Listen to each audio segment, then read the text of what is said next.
Oh, hey bitch. Oh, excuse you. Baloney wash. I'm annoyed. I'm just here to give my opinion and carry in. Oh, it's Chris Avalon Unfiltered, bitch.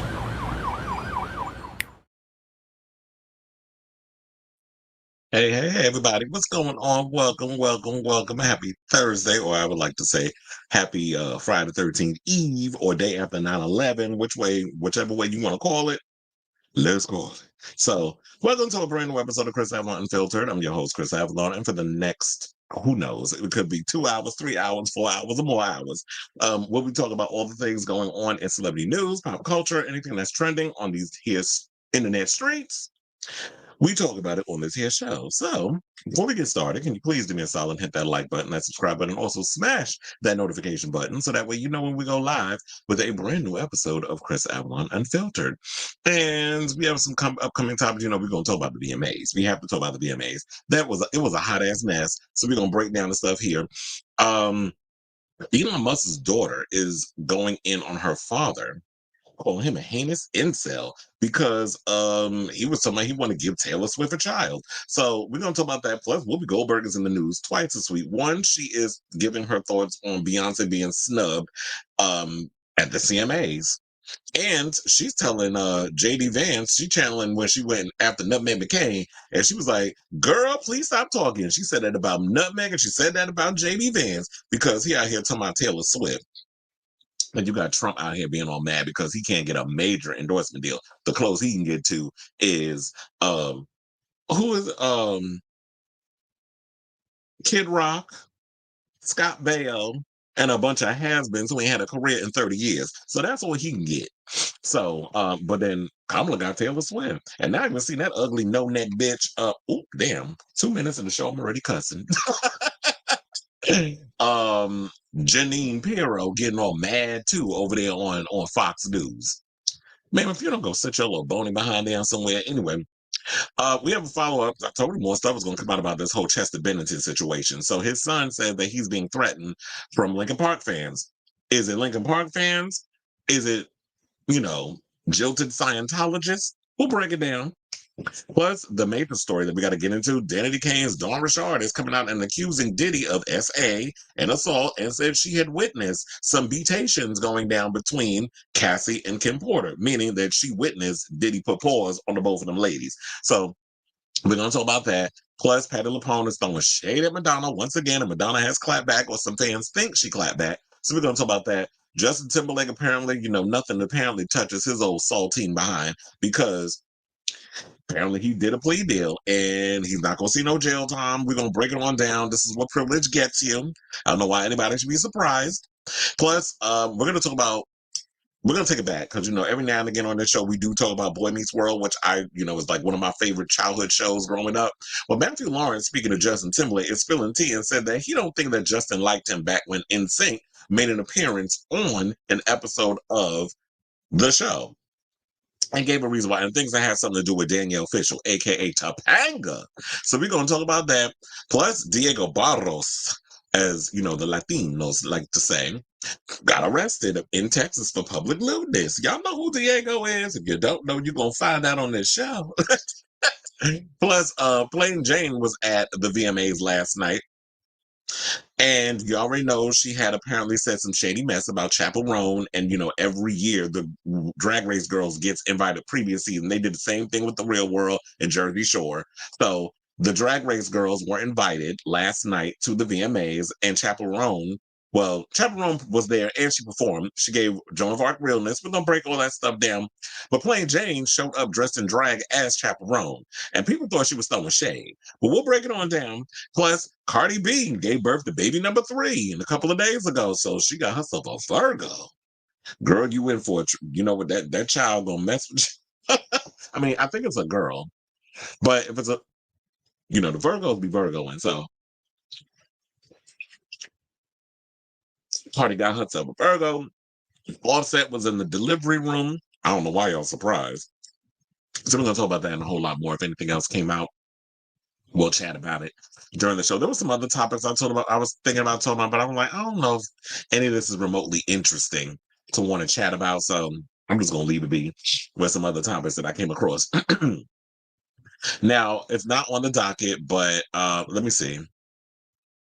Oh, you said hello. Your husband, one of many. David Archuleta said, First of all, we're gonna be fighting because I'm gonna be the big spoon. Like literally, I want to have my meat pressed up against his cheeks. So he is not going to be the. We're gonna be when we're gonna have to wrestle. And whoever is able to be whoever is going to have to be the big spoon, little spoon. So they said they're okay with has-beens, but when it comes to Taylor Swift, Megyn Kelly, Janine Pirro, all these anger, loose, wannabe lesbian, well, you know, Janine do get bullback and tease, and so does Megyn Kelly. Megyn Kelly, and who's that old one? Who's that one that's on there with that long jaw that be on Fox News, the blonde? They all look the same to me. They said my question to Shannon: did Michelle have? Oh, you're talking about Shannon Sharp. I was going to talk about that, but I was like, I'm going to do a whole story on it. Maybe I can talk about it in passing since you brought it up. You know, I think, first of all, I'm about sick of y'all always trying to come out here saying that whenever some stuff comes out, y'all been hacked. Ain't nobody hacking nobody's phone in 2024. Trust and believe. You put that thing on intentionally because you probably trying to dispel, you know, I always try to say that Shannon Sharp looked like Miss Netta out of drag. But Shannon Sharp trying to dispel them gay rumors, and you know it is like such a thing where men don't want to be associated with being gay or whatever the case is. Y'all gonna pull whatever stunt and show y'all can to just act like y'all up in there humping. I don't even think there was sex going on. I think y'all just put on the live and y'all sat there doing some, I'm gonna say ASMR, but that would be like soft noises. Y'all was up in there doing a whole performance, acting like y'all was up in there hunching because the slurpation didn't sound like real knob slobbing. I know what it sounds like when you put meat in your mouth and you're going up and down. Say, I'm trying to, you know, be careful with the thing because there's a certain amount of time when you live that you can't curse before you can't monetize your show. So I'm trying to be clever with the, you know, the stuff. But anyway, so you up in there talking about like, yes, knob slobbing, the moaning, all that other stuff. And I'm sitting there like, okay, first of all, I was uncomfortable. Now that I'm approved, because y'all already know how I get down. But just thinking about Shannon Sharp and somebody else, like, no ma'am. So all that was going on. And I'm sitting there like, this sounds so damn fake. So I was like, nope, I'm not buying it. But I do believe it was probably to dispel some of the rumors because everybody be running around talking about Shannon Sharp a homosexual. But look, I don't know. I ain't sleep with him, so I don't know if he is or isn't. He said Michael and Plumbing. Oh, yeah, I do want to know if it's big between me down there. I mean, inquiring minds want to know. Look, not all black men have big peens. I've encountered quite a few that were not.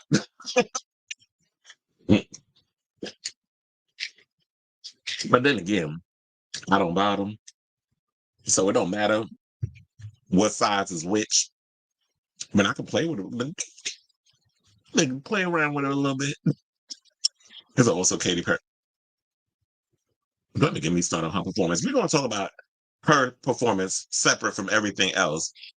And it's at least it was Michelle and not my. Maybe it was a Michael. Who knows? Yeah, I will try not to pull a Candace. But anyway, speaking of Katy Perry, well, maybe yeah, speaking of Katy Perry, let's get into our first topic because that is basically what our first topic is. So, Katy Perry received the Video Vanguard Award last night. First of all, can we just talk about the VMAs for a second? When I sat there and watched the VMAs, first of all, it was a mess. That's why I put in my headline it was a hot mess. But then, how is that different than any other day? Philo, y'all, I'm about to cuss y'all out because number one, the way that the episode recorded, I mean the show recorded was all off. It recorded halfway, like the last 30 minutes of the end, and then it went into the beginning. So it was like a previously recording. And I'm like, I set it to record the show when it came on. So it was all out of whack. So there was performances I didn't see. I didn't see Camila Cabello's performance. I did not see Lenny Kravitz's performance because that's when it cut off. But I'm probably sure if I go on YouTube, the videos will be up there. But I did see Katy Perry's performance, which I'm going to get into in a second. I'm going to give the highlights on what I liked. Okay, I think out of all the performances that night, only 3 performances I liked. Number 1 was LL Cool J. I loved LL's performance. It was given icon. It was given old school rap. That's what I live for. And plus, LL Cool J used to live not too far from me in Queens, where I grew up. He's from Farmers, which is kind of funny because it's like he could have went to his old stomping ground yesterday if he wanted to. It's like, first of all, the area in which I grew up and LL lived in Queens is literally on the bus, a 20-minute ride to the UBS arena, which is where they did the VMAs yesterday. Also, I'm sitting there wondering, y'all on a budget over there, VMAs, because y'all had to go all the way out to Long Island to do y'all show, Nassau County. Not that I'm throwing shade, but it is shade. It's shade in MTV because clearly it showed last night y'all was out of what was the word? Y'all are out of touch with what is really going on, the moving and shaking, like what's going on in pop. It was everything. So I was kind of bored with the show last night. I was doing a lot of fast forwarding, but I did stick around for a lot of performances. I didn't care who won. I don't remember who won. Nobody's gonna remember who won anyway. That was paying attention. So it was really no point for me to sit there and pay attention. So I watched so the out of all the performances I like, I'll say LL Cool J was one that I loved. Number two was Chaperone. First of all, Chaperone, all the stuff that's going on with her, where she's dealing with fame, whatever, she is clearly. You look at her as like she's been anointed. Shout out to the gays because we always tend to be anointed anyway when it comes to performance. So a lot of you bigots can hate on the gays, you can hate on the trans, you can hate on any aspect of the queer community, but at the end of the day, we are the ones who move and shake this business. They may not want y'all to believe that or may not want y'all to know it, but quiet as it's kept, us sissies and punks, we the ones that's moving and shaking what's going on in this business. And that's why Chaperone is where she is. Now, all the other stuff that's got to do with her trying to figure out and navigate how she gets in this business with boundaries, and I'm glad she did all of that, that's fine. And then also, she did cuss out somebody on the red carpet when she was doing her dress. She had her back turned to the photographers. Somebody said, "Shut the F up." And then she turned around, "You shut the F up." I'm like, okay, said you sure you're not from New York? But kind of find out what some people say. I don't know exactly what happened, or whatever. But from what I've heard, that some people were saying that she thought that the photographer was talking to her, but I think the photographer was talking to another photographer. Anyway, so Chaperone's performance, I absolutely loved. I love the whole Joan of Arc aesthetic. I love the choreography. Good Luck Babe is actually like one of my favorite songs. I do love the album, of course, but Good Luck Babe, I just love the song and how the tempo of her voice just changes, especially like towards the end when it kind of slows down. I just love that is like one of my favorite moments of that song. But I love, love, love, love, love Good Luck Baby. That's like one of my favorite songs. So then she performed that song. And then who's the other one? Raul Alejandro. Okay. So first of all, he was up there with my husband, Anthony Ramos. I told her I got a lot of husbands, but he was up there with my husband, and not in the performance, but when they did a little video, or whatever, before they came out. First of all, Raul, you're cute or whatever. Don't try to act. But him and Anthony Ramos did a little thing with a bomb, whatever. That was just okay. I don't understand all of this, what's going on, but he did his performance. And then he came out, and then it was an homage to, Puerto Rican culture, all this stuff. I've been noticing a lot of artists been doing that. Like Bad Bunny did it at the Grammys and does it a lot of times when he's on American soil. You'll see a lot of that influence and stuff. Carol G also was putting on that kind of performance, but Carol G really wasn't giving me what needs to be given in her performance. It was cute or whatever. I love the fact that she went out in the audience and she was dancing with Taylor Swift and all that other stuff. And then you had Post Malone up there dancing with the girls, which was cute. But other than that, I don't think like her performance was like up there. And to me, I like Anita. It's hard for me to get into her as an artist though, because I feel like she be trying too damn hard, and then the music really don't be hitting me the way it needs to be hit. Out of other Brazilians, I like what's his name? Thiago Pantaleo, I think that's how you say his name. He's another Brazilian, but he's openly gay. And he be up there, twerking them cheeks harder than Anita. So he need to be put more into the spotlight and all that other stuff. But they not child, I guess only one gay at a time, right? So and that one gay is Chapel Rose. Unless we get, Troye Sivan's about to go on tour this week with Charlie XL. They're about to kick off their tour. So the gays will be out here performing. I also heard Omar Apollo's tour is not doing all that well. He's got a theater tour, but he's not selling no tickets. They said it's like 40% of tickets being sold. And I'm like, well, damn. Maybe it's because the music just doesn't resonate with people wanting to go and spend enough money to go out and see him live. Because Maybe he's also, I don't think he's that good of a live performer. The songs, some songs, when you listen to some artists, some of it is good in your ears versus seeing it live. Because sometimes I be listening to songs and I'm like, do I want to see this performed live on the stage? Like, it's going to give me, you know, Urban Outfitters, it gives me cafe teas, like it gives me like, yeah, you should be performing on the stage at a cafe and not even in a theater or an arena. So, and that's no shade of Omar. Omar is cute. I want Omar to sit on my face, but I'm just saying, regardless of the music and the stage stuff and the style and all that mess, I can't. So now, so those were the three performances. Now let's get into I know that was a long one because I was just like, I go on my little tangents sometimes. Y'all already know if y'all watch the show. So, with all that being said, everybody else, I was like, okay, it's cute. Y'all really wasn't giving me what needs to be given, typical MTV VMAs. Megan Thee Stallion did okay. She did crack me up when she was trying to emulate Britney Spears with the snake, and the snake she couldn't even deal with it. I said, well, you don't think Britney was scared when she had that snake wrapped around her? She tells it, and she told in past interviews, she was petrified. But the show must go on and she has to perform. And that goes to show the difference between Britney Spears and the generation that I and she and all that other stuff we came up in, the millennials, versus Megan Thee Stallion, who I believe is Gen Z. Millennials versus Gen Z. Gen Z, y'all really need to step y'all pussies up when it comes to the performance. Millennials, Gen X, a lot of us, we could not sit up in here and complain when it came to stuff. We just had to get out there. We had to put on a brave face and do it. And Britney did it. She was scared as shitless of that snake. But she got up there and she performed. And that performance will forever be iconic. And I know y'all were trying to find an iconic moment last night, VMAs, but y'all just don't have it anymore.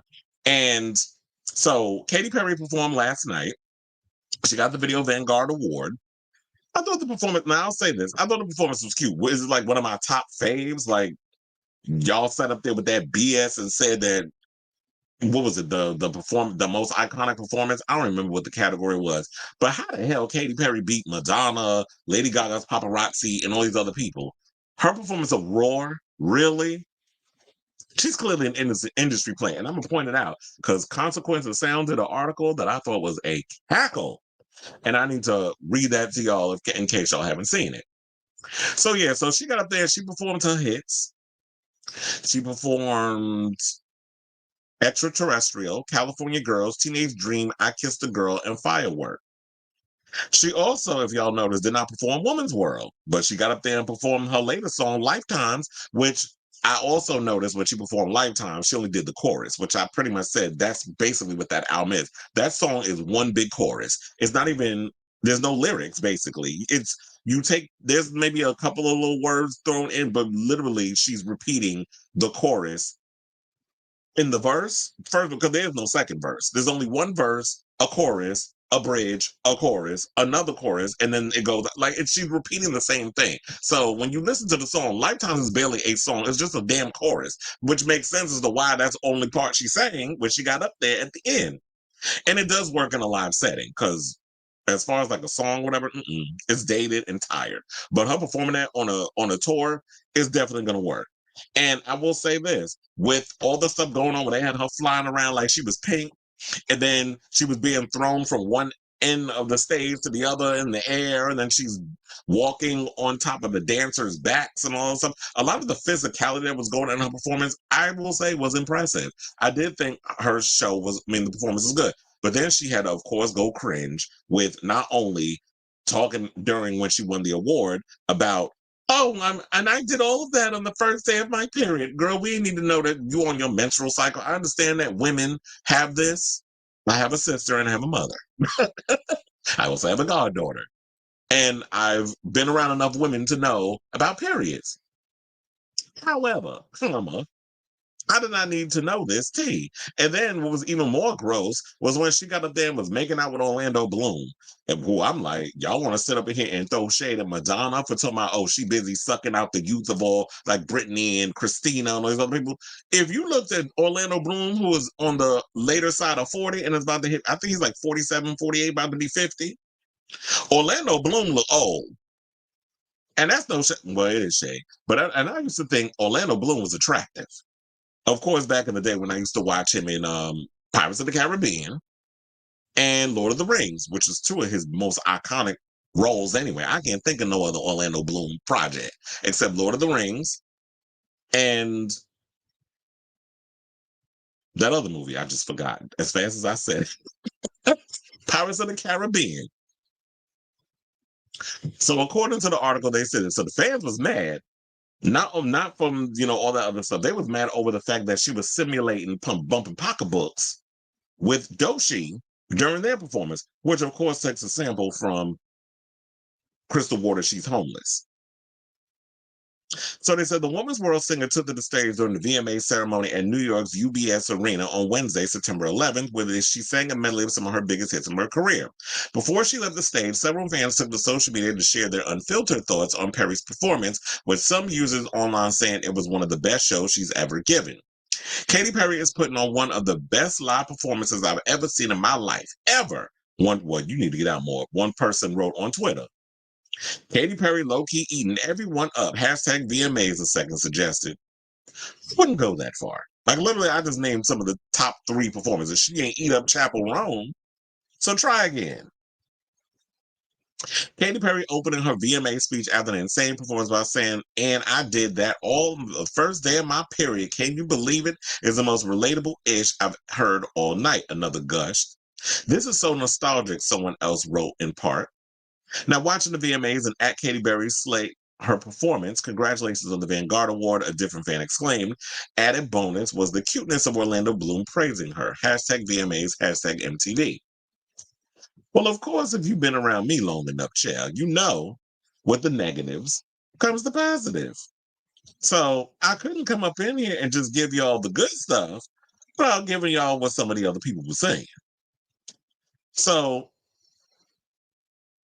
they said that when, after she was performing and all this other stuff, and I will say this, one of the things I did notice, I was like, maybe this is the first time watching this performance and the outfit that you see Katy Perry in, that we're getting a glimpse of this futuristic type of vibe that Katy Perry was insinuating in the visual era of this record, which we did not get from the first 2 singles. But when we saw this perform on the stage, I feel like now we're starting to get a taste of whatever this visual ideas that you and your team have put together, or more likely the team, put together for this upcoming era. So it says that, Doechii was already, while she was doing her performance, she was already reclining on the platform as the opening notes of "I'm His, He's Mine" began playing, while Katy made her way toward her collaborator. The two were bathed in a mix of pink, purple, and blue light, commonly dubbed bisexual lighting, as Katy sang, "I'm his queen, I'm his freak, I'm every woman he wants and needs." Well, if he's doing all that, why you ain't had a man up there grinding and instead having a woman? So they said she took her place on the small platform as though she got on all fours and turned away from her so that both women's derrieres were nearly touching. I think I have that photo. Please hold. Well, that's not it. Wait, that's not it either. Okay, I don't have it. I thought I had it up in here. But let's keep it on this one. We'll get to Orlando. I already done blew the damn situation. Orlando's face of confusion. So then they said, although it likely looked like, and then there was a point where at one point the girls looked like they were about to kiss each other, but I was paying attention because I was looking. I was like, I'm gonna try to see if y'all gonna touch lips. Of course not, because remember, this is from the same chick that said I kissed a girl and I liked it, but you ain't get up there and kiss this girl. Y'all were insinuating, or not insinuating, simulating girl on girl action, which I'm sick and tired of y'all doing when y'all want to use queerness as shock value. It's tired. It's dated. Oh, sounds familiar. Kind of like Katy Perry's current rollout of this album. So it's like everything that this girl does is so 2000 and late, in the words of my girl Fergie. So look, they said that although it looked like a real kiss to audience members, that didn't stop the broadcast from cutting to Katy's fiance Orlando Bloom in the audience to catch his sheepish grin at the near kiss. Well, I wouldn't say that. It kind of looked like he was confused. He was just like, "What the fuck is going on?" Like that's what it gave. And look at you got Paris and Nikki Hilton there. That's hot. Yeah, she did that dumb shit too. So they say Katy has been criticized in the past by her most parasocial fans for allegedly queerbaiting with songs like I Kissed a Girl, though she has spoken about exploring her sexuality in the past, but most of her angry commenters responded to her raunchy number didn't appear to be concerned that she was misleading members of the LGBTQ community. Instead, they were upset about the faux lesbian sex and the women revealing clothing, though both remained fully clothed at all times, despite several users complaining about nudity. There was no nudity. What are y'all talking about? They said, but I hate that this what this world's turned into, wrote one offended viewer. Desperate, careers over, one person opined. This is honestly so disappointing, added another particularly sensitive viewer, while a confused fan wrote, what the literal F did I just watch? So yeah, there's that. And then it said some commenters even complain about the risque display during occurring on September 11th, despite it being more than 2 decades after the attacks. Some upset viewers worried that the possibility, here we go, of children seeing the performance, and others bemoaned the performance as an apparent symbol of music industry in trouble. The commenters urging moderation were few and far between, though some suggested that the offended viewers were overreacting. And what one person saying, relax, kids, the adults are having fun. And that is so true. Here's the thing. Now, I do agree that it did come across as a bit desperate, performative. Here y'all go, typical Hollywood industry where y'all want to sit up here and use the gays to create controversy, because just Katy Perry getting up there and giving a phenomenal performance of her flying across the room like she Pink and doing the razzle dazzle typical pop star thing is not going to be enough to get people talking and trending on social media. So now we have to act like that I'm going to eat this girl's box in front of a live studio audience, which didn't happen. They're not naked. This is typical pop girl stuff that you have where the girls are in great shape, scantily clad, performing. This is what happens. But y'all want to get on the kids. Y'all didn't think about them kids last week when they was getting all shot up in them schools. So we're not going to sit up in here with the fake outrage. Prudes. So I will defend Katy on that. But the other stuff, I do feel like she was being performative and pretentious and thirsty for, any kind of attention on social media to get trending. But of course, it was just like, it was whatever. I just rolled my eyes at it and kept it moving. But the fact that people getting on social media and complaining, it just sounded, it was just a bit ridiculous to me. So, Katy, while the performance was cute, I'm gonna give you a B minus, only because, you was up there with the faux lesbian stuff. And I'm about sick and tired of pop acts doing that, particularly a lot of the women. Where y'all be running out here pretending like y'all into girls or whatever, and y'all not.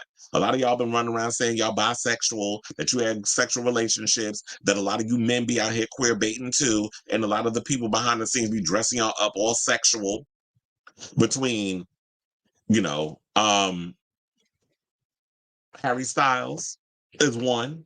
He up here using they, them pronouns like he's just because he trying to, drudge up the interest of getting people into his music, the girls and the gays, which is basically the demographic that you want to go for if you want to have any kind of pop success, because those are the same people that listen to the Sabrina Carpenters, the Chappell Roans, the Lady Gagas, the Beyoncés, is the girls and the gays. It's not necessarily heterosexual men. So you want to go after that demographic, and notice that a lot of these men be doing that, and particularly when you get like I said, when you have Harry Styles, you have Nick Jonas, you have a lot of these ones up in here, and then don't even get me started about Shawn Mendes' performance last night when he couldn't wait to hug his male bandmates. They was looking real cozy. But anyway, I want to wrap this up because I know I just like going on in this whole thing of flowing other aspects of the VMAs, because I didn't write nothing down. I didn't feel like I needed to, but I'm sure things will pop up throughout the show that I'll talk about that were highlights or mostly lowlights. But in regards to that, so I want to know from you guys, what did you think of yesterday's VMAs? Did you watch? Do you not give a shit? I don't even know if I'm going to stick around and continue watching the show anymore, because I just feel like the VMAs is just dated. It's tired. I understand it's y'all 40th anniversary, but you didn't really do anything to celebrate 40 years except, okay, you brought out Cyndi Lauper, and okay, you showed past VMA iconic performances and things, and you brought out Carson Daly, who had to sit up in there and like, well, I don't know if you remember me, but or know who I am, but I'm Carson Dillon. I used to host a show called Total Request Live, and I used to, be all up in, your mother's used to be all up in me or something or another that he said that sounded sexual. But I got it. I'm like, child, you basically talking about my generation because we all old enough to be pushing out teenagers at this point. So did you like VMAs? What were your highlights? What were your lowlights? What was your favorite performance? Who were the performers that need to just sashay away and just don't get on a damn stage and perform? Let me know what y'all think of this story and give your thoughts down in the comments below. Okay, so we have comments. You said Camila Cabello went back to, oh yeah, I did see that last night. When I was watching, I was like, oh, Camila went back to being dark. Would she need to? Because the blonde wasn't working. The blonde wasn't working. And when you bleach your hair, that causes so much damage. So the smart thing she should do is like, girl, just perform this stuff. If you want to, do like so many of the other girls or Lady Gaga, throw a wig on. If you want to get in your moods of changing your hair and all the other stuff, change it. I will say I did love. Wait, hold on. It says, "Congrats, Lenny Kravitz, been in Best Rock," and I didn't see a veteran winning, but I'm gonna play. Yeah, because well, he probably won Best Rock because he was there last night, and I'm seeing too much of that happening. Oh my God, I forgot to bring up the whole Consequences sound video because they was calling her an industry plant. I totally forgot about that. They called Katy Perry an industry plant, which I had a cackle about. Hold on. Um,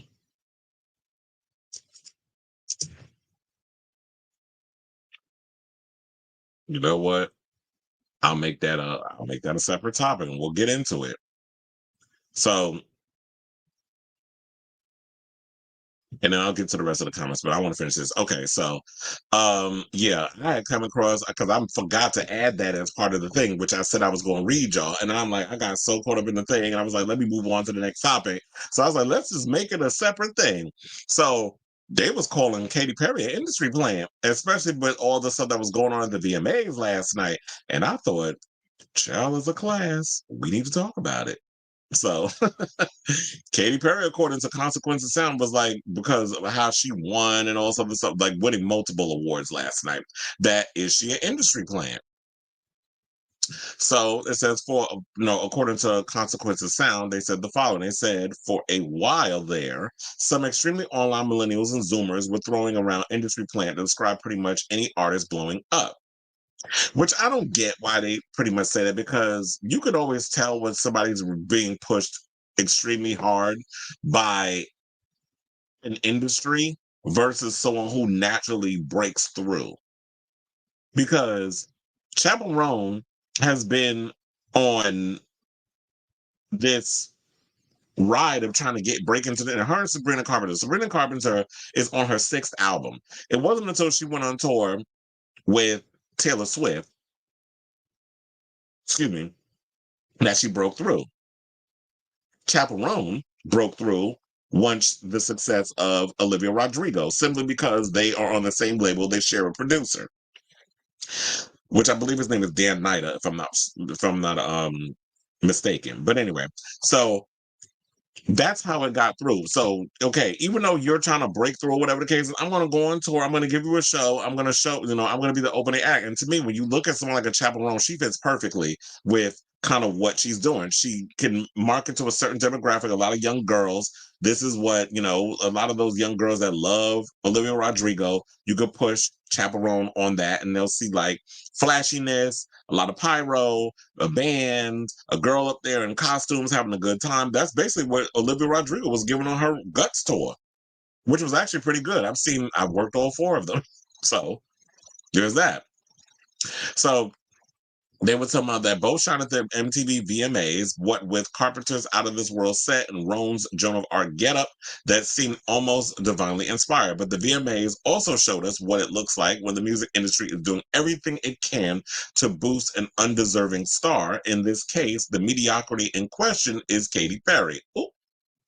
So they said Perry has had a troubled rollout of her comeback album between the dreadful songs, the awkward involvement with Dr. Luke, and allegations of defiling natural wonders. It's never good when you're saying, maybe the VMAs will help her career. I don't know who thought that, because I'm like, most of the people look at the VMAs as outdated. So why would you think of all the places you would want to go? Oh yeah, the VMAs is going to boost my career. Maybe in 2012, but not 2024. So it says that, and she was honored at the 2024 ceremony with two less than timely awards: a Michael Jackson Video Vanguard Award, MTV's version of a Lifetime Achievement Honor, and the VMA's Most Iconic Performance Award, which was, as in their words, bullshit. Like we don't sugarcoat things over here. So he said for the iconic performance category, Perry won for her sleepy 2013 rendition of Roar. It has some nice sets and costumes, but it was not a particularly energetic performance, even by Perry's tranquilized standards. Who they are reading in this post. They said her win came her win came despite the fact that she was in a stat category facing 2009 Lady Gaga, Eminem in 2000. Oh my God, I forgot. Eminem opened the show.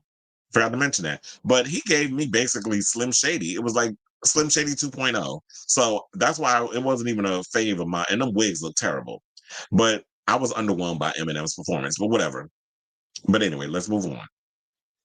2009 Lady Gaga, Eminem in 2000, a young Taylor Swift, and not one but two Madonna performances. 1984, where she was rolling around in the wedding gown, and her epic hits off of Britney Spears and Christina in 2003. Now, everybody knows if we was going to be smart and talk about who had the best performance, everybody knows, like, okay, I mean, yeah, her most iconic moment would have been when she graced the stage in 1984 because that was her debut.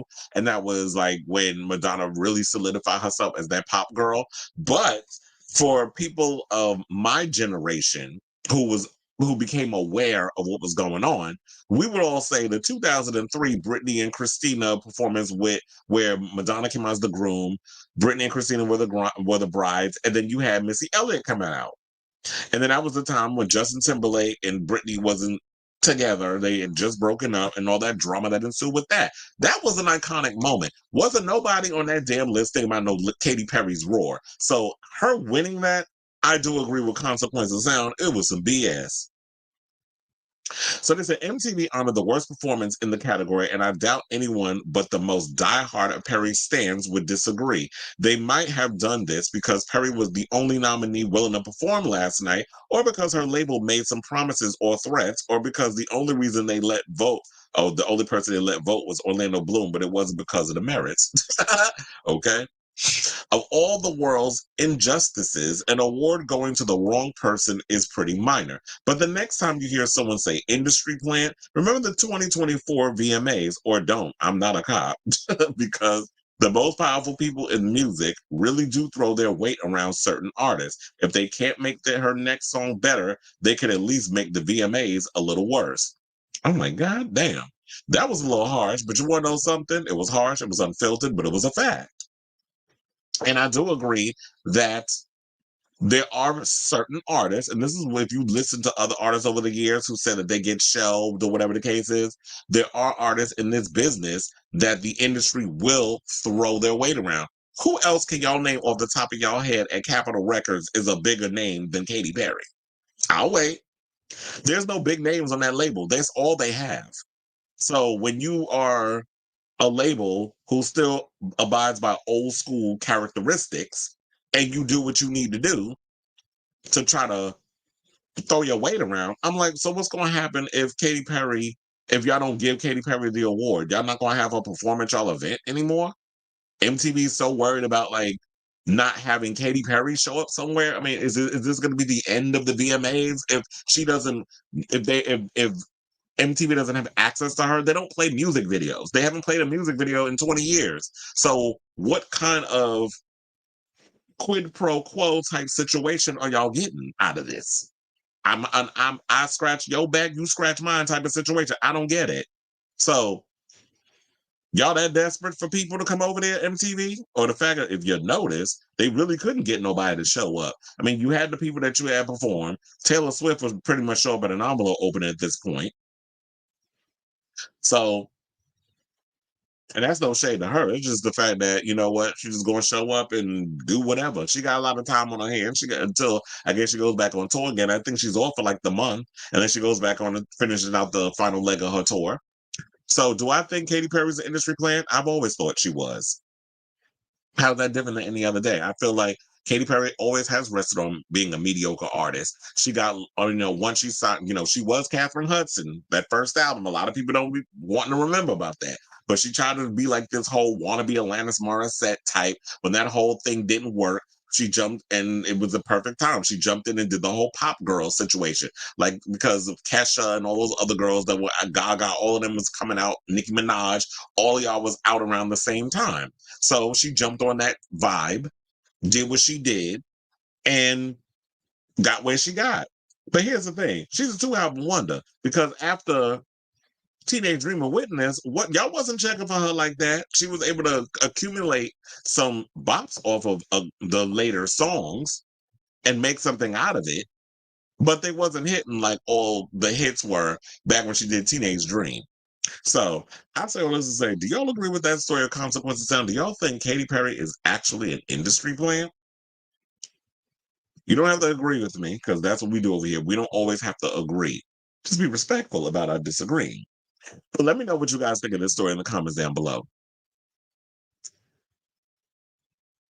Okay, so we have comments. He said to say Madonna and Britney are is irrelevant, and I saw nothing but the impact of Britney. Madonna, absolutely, because you didn't see people dressing up as Katy Perry. You saw Britney, like Megan Thee Stallion came out dressed as Britney Spears. You saw all these other people coming out dressed as these artists that were there. Madonna's influence was all over the VMAs. That cannot be denied. Where's Katy Perry's influence? You thought that one night she was there, that was the influence, that was enough? But what is her influence on pop culture? Where's her stamp on pop culture? She hasn't moved any needles. She was just there existing, doing her thing. So whatever. They can take that VMA and shove it up their ass. I've told y'all the VMAs ain't worth the weight it's printed on. It hasn't been for a long time. So that's why I'm cackling at some of those artists. I was so happy to win a Moon Man. I'm like, really? Tell I'd be more excited to win an American Music Award before I'd be happy to win a damn VMA. And the AMAs are just as pointless, in my opinion. I spit my coffee and had to break my. It's a chaperone is the essential essence of Stevie Nicks, Madonna, Kate Bush, and Cyndi Lauper. That's why I retired. That's why I retired music journalist, and that's good league, not Lady Gaga, but generations before her. That's what I said. Everybody's always looking at the past, and it's like, yeah, they're looking at Stevie Nicks, Madonna, Kate Bush, Cyndi Lauper. Those are like 70s and 80s acts. They're not even talking about 2000s. Like, who are the girls that these 2000s looking, the ones from the 90s and the 2000s are looking up? But if you look at those artists, a lot of the artists from the 90s and the 2000s, they were looking up to the 80s acts. They were looking up to the people from the 70s. It's like when I did that story on Beyonce, when she was talking about who are her musical influence. She brought up the Sabrinas and the Chapels and all those other ones and says, like, yeah, they're doing a good thing. But she listens to a lot of older music. She listens to Donny Hathaway. She listens to Stevie Wonder. She listens to Roberta Flack. She listens to a lot of the past because, and this is why I don't understand why a lot of these young people, y'all like to just thumb y'all nose up at older people like they ain't shit or whatever. It's like, well, look, your faves looks up to those same people that you thumb your nose at. So if y'all trying to be artists out here, you might want to put some respect on them people's names. This piece is brought to you by a friend of the show.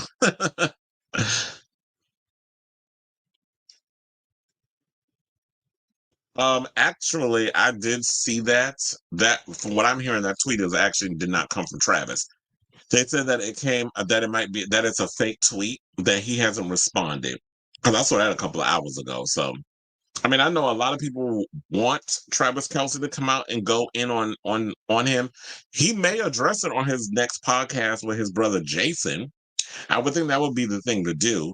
But I feel like what Travis probably had to do, because Taylor did say last night when she finally acknowledged that was her boyfriend, and the damn Gen Zers and Zennials were all up in there getting like hyperventilating, like that was they damn man. I'm like, okay, relax.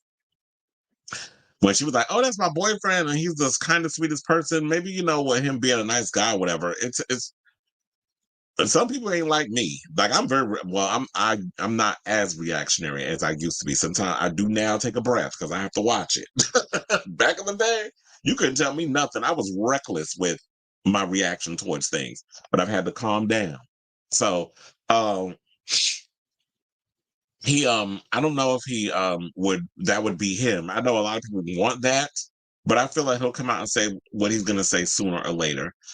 Via probably most likely the podcast with his brother. That'd be the perfect place to do it because first of all, if you're getting $100 million deal from Apple, the smart thing I would do is save it for the podcast with my brother and we'll talk about it. But then when you got Trump out here talking about, but I like Brittany Mahomes, but I'm okay. She's not even a big name. Like her only attachment is her vagina to Patrick Mahomes' penis. So she ain't on no level of Taylor Swift. So what is he talking about? Oh, I like her better. Okay. What are you, 5? Well, clearly that's what a lot of people were saying when they was watching you know, the debates. Big reason why it's irrelevant is the artists aren't iconic anymore. The music artists today aren't like the acts we grew up. Only Beyonce, Taylor Swift are the only millennials that is spanning decades. What you say? Oh yeah, this heard that they said that he's not endorsing anybody. Yeah, because he's not saying it. And you know what? Damn, somebody posted, not somebody posted. A friend of mine sent me something because apparently Usher was on The View. I don't know if it was today or yesterday, but because I'm a little behind on The View. I think the last episode I watched was Friday. So I haven't really been able to keep up with all the stuff, but I have been seeing stuff trending on social media, which is me giving my blind reaction based off of what I'm reading. But I heard that Usher was also on there and was on The View. And what the hell's that woman? Joy Behar said something about Trump.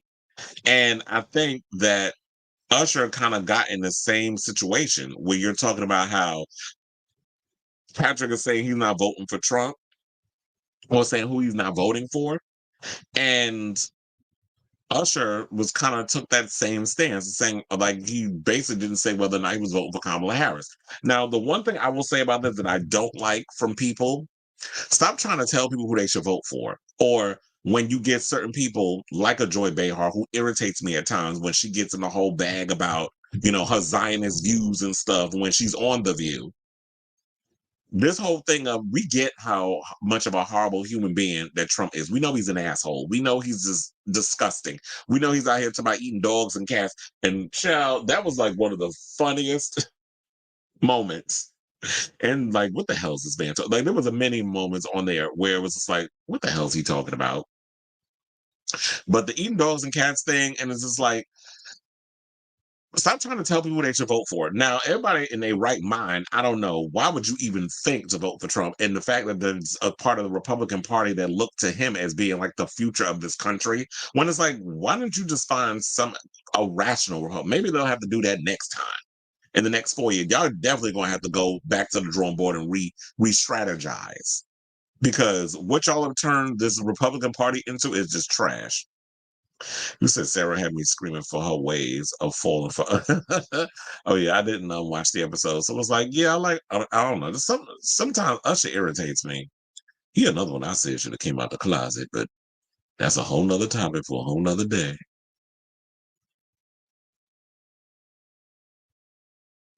Well, he damn sure will. But hold on, because this was the part that had me cackling. I was like, yeah, when it was like eat the dog and eating the cats, I was like, is this man serious? But anyway, let's move on and get into the show. And let's talk about Elon Musk. So, Taylor Swift came out and oh my God, I totally forgot to do this. Let me go to Instagram and pull up her post about Kamala Harris. because she did endorse her. And I forgot, I remember that during the show, I said I was going to pull it up before we went live. Now I remember. So now I'm just going to have to do it while we live. But anyway. So yeah, Taylor Swift came out, and after the big debate, which I only watched like a couple of minutes, after a while I was like, okay, I gotta turn this mess off. Like, we already knew she was gonna eat him for breakfast, lunch, dinner, and dessert, and the entree, and all the other aspects of the meal. Like, she had a 6-course meal where she just ate his ass up, and he couldn't take it. And she knew to throw certain baits out there, and Trump was going to take it. She knew it because she's smart. And then, we had Chris Christie talking about, well, I don't think he studied. And I said, you think? This man just thinks that he can just walk into a room and just says whatever and wings whatever, and that's that. His brain is just going 105 miles an hour. Like, it doesn't stop. It's constantly like it for him to even try to generate a thought, a single thought, is difficult. And we saw that happen when he was on there. He would just go off. They asked him a question, he'd never answer the question. He'd start going off on these tangents, blaming Nancy Pelosi for one thing, and then bringing up people's names and talking about somebody named Abdul, a damn terrorist name. He just pulled that out of his ass. I'm like, so terrorists, all their names is Abdul? Like, get out of here with that foolishness. So, shortly after she came out and endorsed Kamala Harris, Elon Musk took to social media, Twitter, that he colonizes, to say what he needed to say. So it should come as no surprise that Taylor Swift would endorse Vice President Kamala Harris for president. It was just a matter of when. Now, on Tuesday night, shortly after Taylor announced she was endorsing Harris, Twitter troll Elon Musk took the social media platform he colonizes to say that he would impregnate the pop star and guard your cats with my life. Now, Elon's daughter, Vivian Wilson, is slamming her father over his nasty comments. Now, shout out to page 6 for this story. It says the timing for the Taylor Swift endorsement of Kamala Harris honestly couldn't have been better. Can't wait to see the Swifties at the polls vote blue. The 20-year-old who came out as trans in 2022 wrote on Instagram's Threads Wednesday before addressing the Tesla CEO's strange Twitter post. Also, yes, I saw the tweet. Heinous incel nonsense is in fact heinous incel nonsense, she added in a second Threads post. Incel is a term for a chronically online man with hostility towards women who consider him unattractive. Wait, is that a gaffe or whatever, like a mistake? Because it said it's a term for a chronically online man. What does that even mean? It said chronically online. I don't know if online is the right word. Maybe it is. It's not computing, but it's hostility towards women who consider. I mean, well, quiet as it's kept. Let's look at Elon for a second. Do y'all think that man is attractive? I guarantee you somebody would have to say no. I'm sure a lot of these women who got with him to have a baby was up in there having to take all kinds of alcoholic supplement or whatever to be able to tolerate having that old mouth breather on top of him. So let's continue with the story. So they said, while Wilson made it clear that she wants no association with the SpaceX founder, well, I call him his drag name, Sissy SpaceX.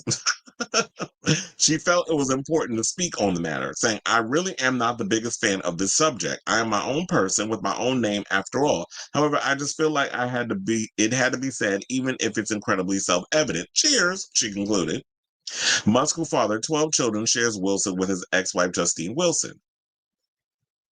The billionaire investor, who's 53, faced backlash earlier Wednesday for seemingly offering to impregnate Swift, 54, after the Fortnite singer posted a lengthy statement on Instagram endorsing Harris for the 2024 presidential race, which not only pissed him off, because he out here windmilling hard for Donald Trump, but Donald Trump also is mad because he can't get a major endorsement. I told her all he cares about is numbers, crowd size, and who likes him. It's got to be exhausting being one of his children. Well, that's probably why allegedly all them kids is on the booger sugar and doing all kinds of supplement like they daddy. Apparently they keep saying that the reason why his mouth be so damn dry is because he'd be taking that Adderall, allegedly. So, Taylor Swift did come out, the other day, in case y'all haven't seen it, with a Twitter post, which I'll share here. And it says the following. We ain't gonna read the whole thing, but I'll just say, just a little bit of it. So I will be casting my vote for Kamala Harris and Tim Walz in the 2024 presidential election. This is what she said, as you see in the photo with her and her cat, Benjamin Button. That's such a cute name for a cat. Just minutes after the Democratic vice president's debate against Republican candidate and former president Donald Trump aired on ABC Tuesday, Swift cheekily signed her letter by calling herself Childless Cat Lady, referencing Republican vice presidential candidate, nominee, I guess I should say, J.D. Vance's recently resurfaced comment that the U.S. is run by a bunch of childless cat ladies who are miserable at their own lives and the choices that they've made, and they want the rest of the country miserable too. That ain't the only thing they said. And that's when, Elon came out and said, fine, you win. I will give you a child and guard your cats of my life. I'm like, he's so gross. And I feel like anybody who takes that old man's tainted sperm up in them, y'all need Jesus. So with all of this being said, and then you had JD Vance out here, the worst thing that they was over here, like JD Vance, I believe, was the one that started this mess, going out here saying Haitians was out here eating the cats and the dogs. And then Trump repeated the foolishness. Because he also said that, oh, well, I don't know why he's speaking for me and stuff, but you out here repeating the same racist undertones. But child, let me tell you, the thing that really got my life was when he was saying eat the dogs, eating the cats. And you all should have known it was only a matter of time when somebody's going to take that, what this fool has said, and turn it into a song. I don't know if y'all heard it, but if you haven't, let's take a gander, shall we? The cat. Eat the cat. Eat the cat. They're eating the dogs. Eating the cats. Eat the cat. Eat. Don't that sound like a lesbian anthem? Then we need that played up in the club. The lesbians will eat that up, literally. Eat the cat. Eat the cat. Anyway, let's get serious. But I had to show y'all that because I'm like, if y'all haven't heard that song, child, shout out to wait, who did that song? Because I know I have it up in here. Shout out to J Haitian 5. Of course, it had to be somebody Haitian to put that out there because sac passe, man boule. You had that fool out here saying that the Haitians is out here eating dogs and cats. I'm like, is this orange bastard talking about? So to wrap this story up, Elon has been out here windmilling hard for Trump. That's nice because you're just as crazy as he is. And Vivian is estranged from her father, and rightfully so because he's half past crazy. And look, Taylor Swift ain't out here thinking about that man. She out here living her best life. She out here doing what she's doing. She was at the VMAs last night. She won her awards. She's been out partying. I saw that she was hanging out with some of the drag queens from Drag Race at the after party and stuff. And they were asking her about like what's fragrance she's wearing because she smells good. And she said she wears Tom Ford.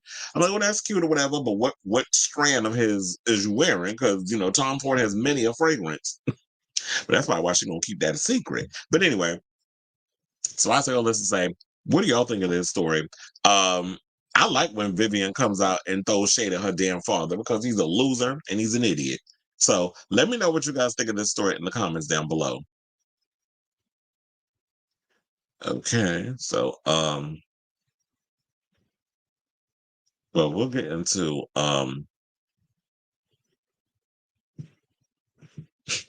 they said, who are you telling? Because they said, wait, are Republicans actually using Twitter for polls? Because, Elon Musk came under fire the other day, and rightfully so, because he actually they said that what he did was, remember when they had the school pow pow and the 14-year-old that went up in there and unalived those 4 people? They said Elon was trying to hide who this person was on social media. So when you was up in there trying to do searches and look for who this person was, he had it blocked. So we know what side he stands on and how and what he's using Twitter for to bend, freedom of speech and all the other stuff to whichever way that he wants to use it. So that's basically what this is giving. So if he's going to run up there and use and try to hide who this kid was that took the lives of some people at a school, You don't think that he's gonna lean Republican and try to push a lot of propaganda and use Twitter for that? Which is why a lot of people left. Because it's like, it's just a waste. My friend said Patty's problem isn't Madonna, but to apologize to her is her apologizing to Hollywood. She's a theater actress and she hates Hollywood bastardizing Broadway movies. And some people probably would say that maybe the reason why Patti LuPone is bitter is because she could never make it into Hollywood. Like, yeah, she does little things here and there. Like I remember her when she was Corky's mother on Life Goes On, and Kelly Martin's mother. I remember that's why how far I'm gonna take y'all back with the show. She was on Life. That's when I first became aware of Patti LuPone. And then, but she is more or less known for being a theater actress. And yeah, she's on Agatha all along. But for the most part, her career has thrived more or less in theater and television than in like the big screen and that sort of thing. So, but I do agree with her to a point that Hollywood does bastardize musicals. That's why I've always said, like, whenever I try to watch movie musicals, whatever the case is, I don't particularly care for them. The energy of the theater is way different. But I think the difference is when you watch movies and they do the musical thing, you can be more grand with it. It's like the sets and the and the choreography and the cameras. You can be all clever with that. With theater, the stage is over so big and it's more intimate.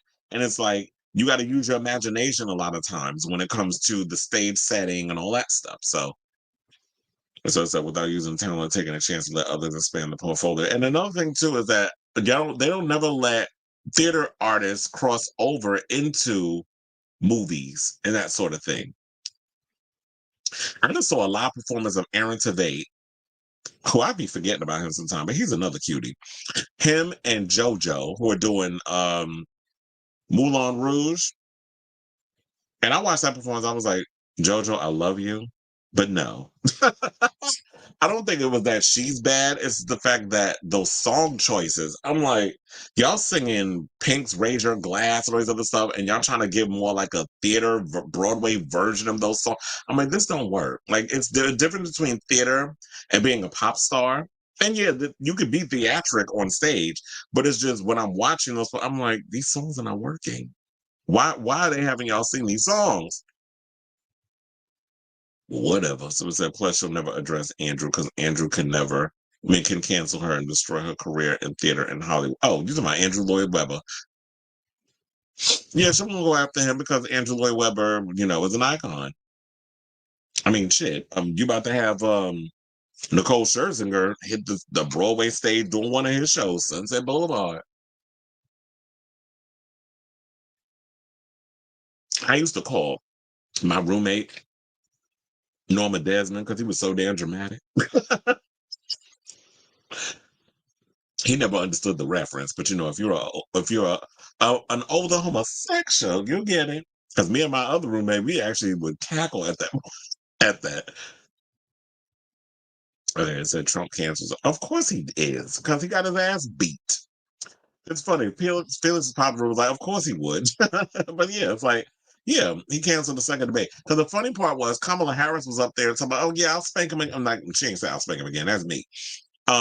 She was like, I'll get up there and I'll debate him again. And some people was like, well, maybe you need to. I forget. I was watching one of the shows. I think it might have been MSNBC should say, and they were like, that she need to slow her roll or whatever. Like, don't just because you knock the guy out, you don't want to go in and like try to knock him out and do a rematch again so soon. And I'm like, why not? And then this is what irritates me also, like regardless of which side you lean, I don't like I will say this that I don't like the biases that people have to deal with. Well, Trump has yet to give us a policy on anything that he's for. It's just what he's against. We've been hearing a lot of that. And then of course there's Project 2025, which he tries to distance himself from because anything that is deemed unpopular, oh, I didn't agree to that. Oh, I don't want to do that. But you got people in your cabinet that have been pushing for you to be the face of this mess, including JD Vance. So now you up in here upset and all of this other stuff, but then y'all want to go and when Kamala first comes out and announces her candidacy, Oh, well, she needs to tell us what her policies are. Well, can you give her a chance? She first of all had to go around the United States introducing herself to people, having the conversation with people, and figure out what it is that the American people want.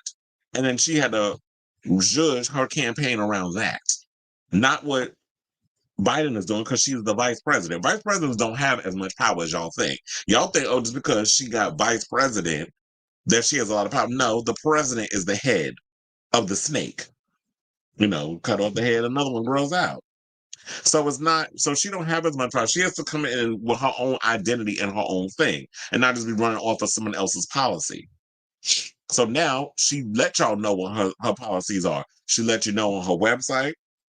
She let you know when she did her beatation of that man, which I'm surprised. Well, and also she didn't even shake his hand. Well, no, he didn't shake her hand. He tried to run away from her. He basically went directly to the podium, being a petty ass queen, because that's some old bitch ass move that he did. He just want to go directly to the podium, like how he always look.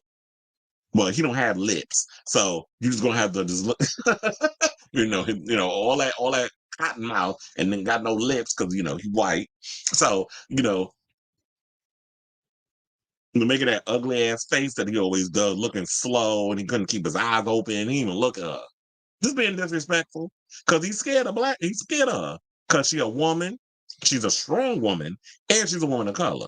Because he's always, I guess, raised to believe that women need to stay in their place. Like Vampirella, who he's married to. They got that memoir coming out that nobody's gonna read.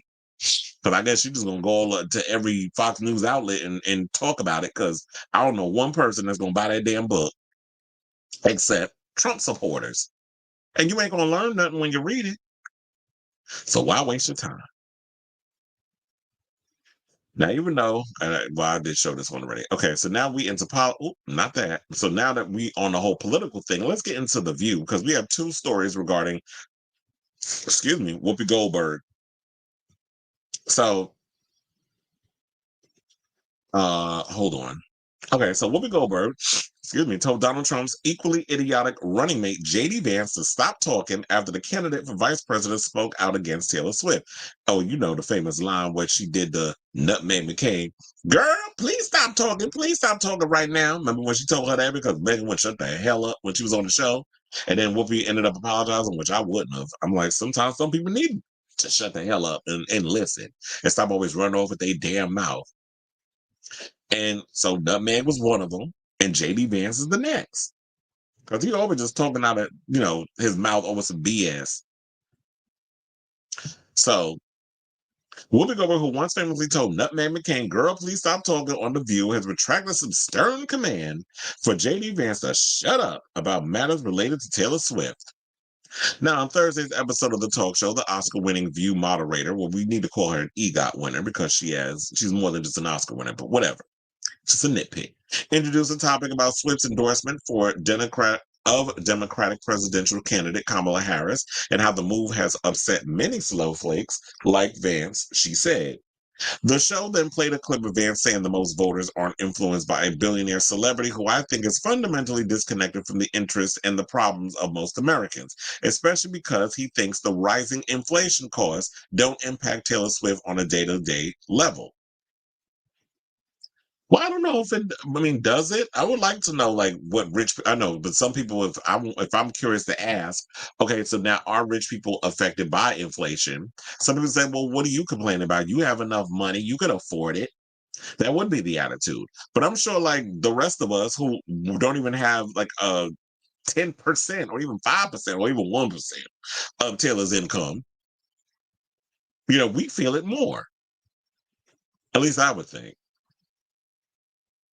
You don't know that affects her. You don't know about her money. Shut up, JD. Goldberg said, looking to the camera as the clip ended. She then caught herself and backtracked the edit adding, when we come back, we're going to talk more about this. I'm sorry, that was very rude. Stop talking, JD. Was that's probably what she was referring back to that time when she said what she said about Jews and people call her anti-Semitic, and then she got suspended instead of people actually listening to where she was coming from and then having somebody come on and be like, you know what? That's not necessarily true, and this is why. But this is what network TV does. Y'all are reactionary. This is why I also was seeing that story about where you always want people to apologize and everybody can't do what they want to do. But this is why I was reading the story, and let me get to it, that ABC News is struggling because after they fired Amy Robach and TJ Holmes, when they fired them two, they can't find real talent to come there and replace them. I'm like, well, yeah, because y'all not nurturing talent or personalities to be on these networks. Since when did journalists have to have personality? They just had to read off a damn teleprompter and read y'all the news. When you're growing up with like Bill Butel and Walter Cronkite and those people, I didn't know that you had to get up here and give full personality. But now you do, because we're in this whole ratings juggernaut era where your people on these shows have to be pundits, they have to be personalities and that sort of thing. And so now they're talking about that they're struggling over there because now you're trying to force journalists to have a personality when they were trained to just read the teleprompter and give you all the information. Now you have to, get out here, you got to tap dance and you got to perform when you're giving the news.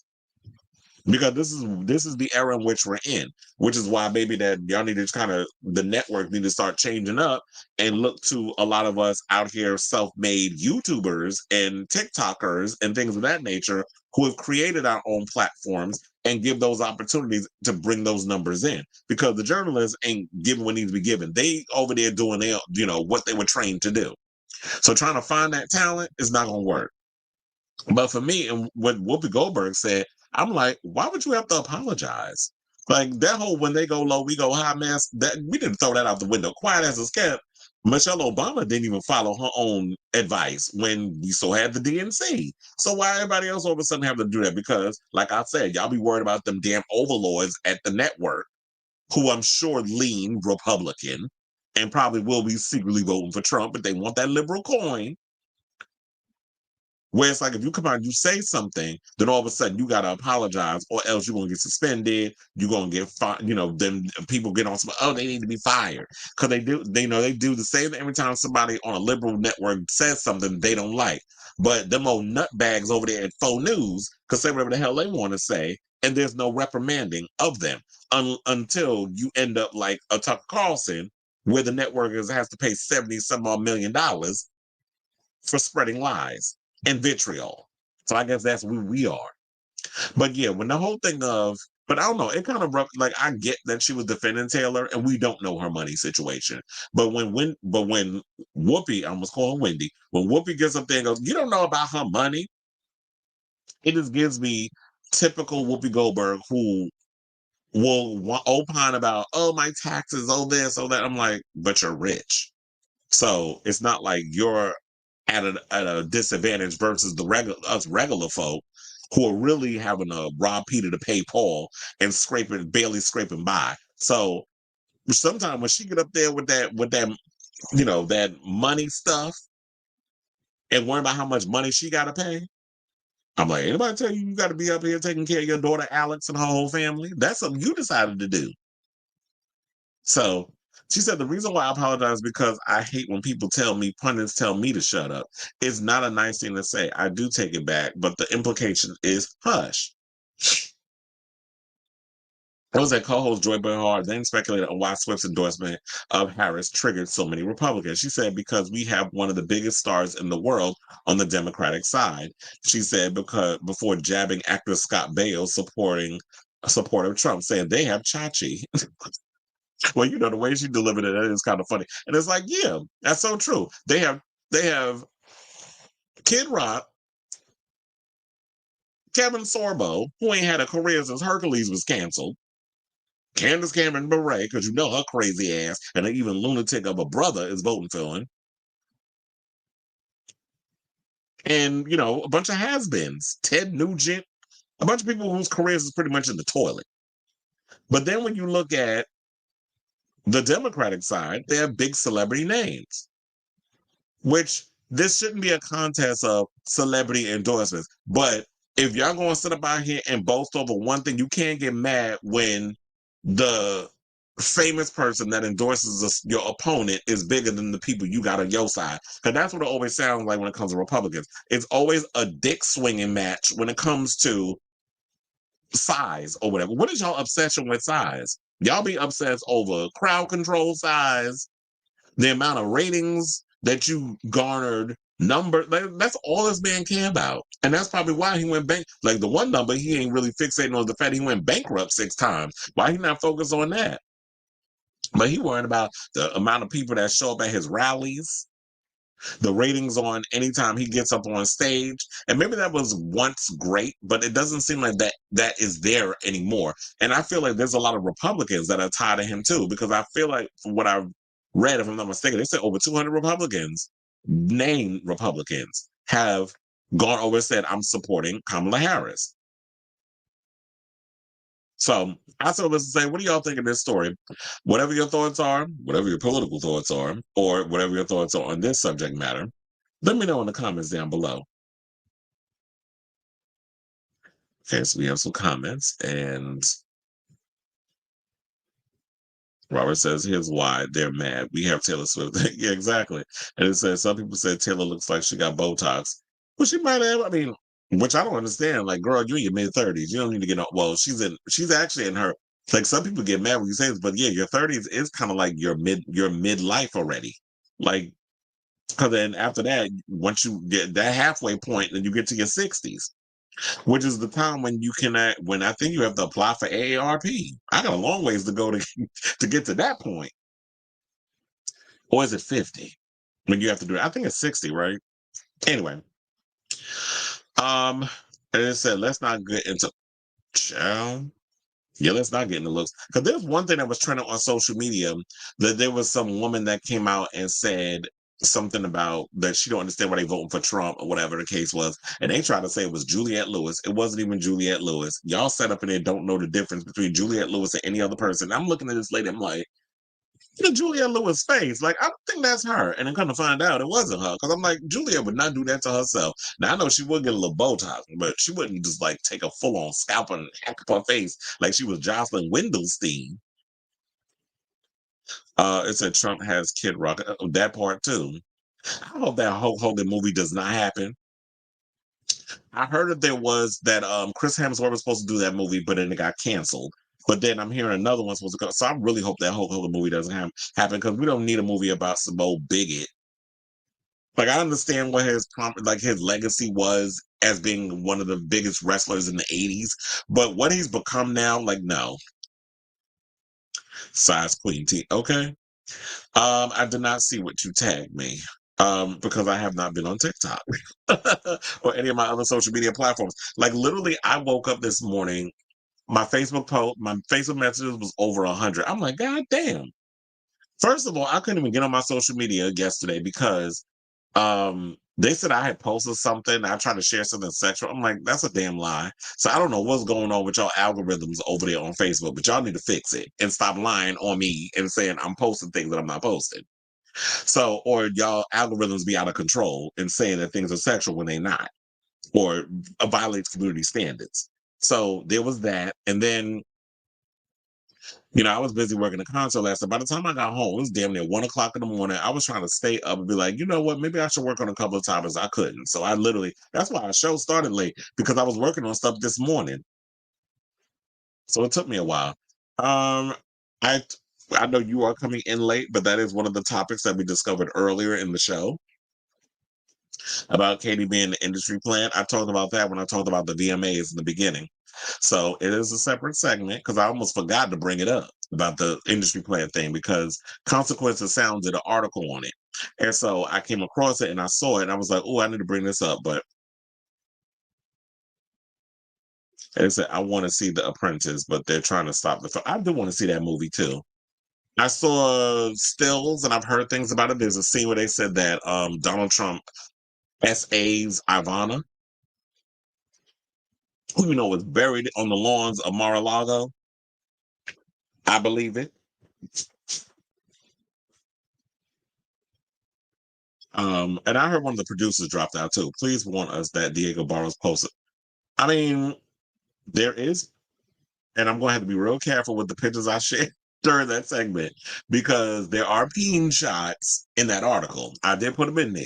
So, just for the people that wanted to see it.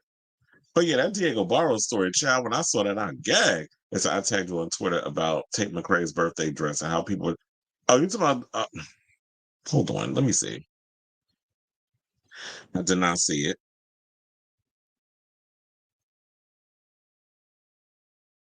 Who is that? Oh, is that Tamika Mallory? Oh yeah, because I haven't checked any of my messages. And it said, "Oh no, Shannon, don't be." Oh no, that's something else. Um. Oh, you talking about when she was dressed as Britney Spears? I did see that. And some people were sitting up in here saying, "Oh, she got okay." I see Maddie Morphosis interviewed Naisha Lopez. Let me get off here because now I'm getting distracted.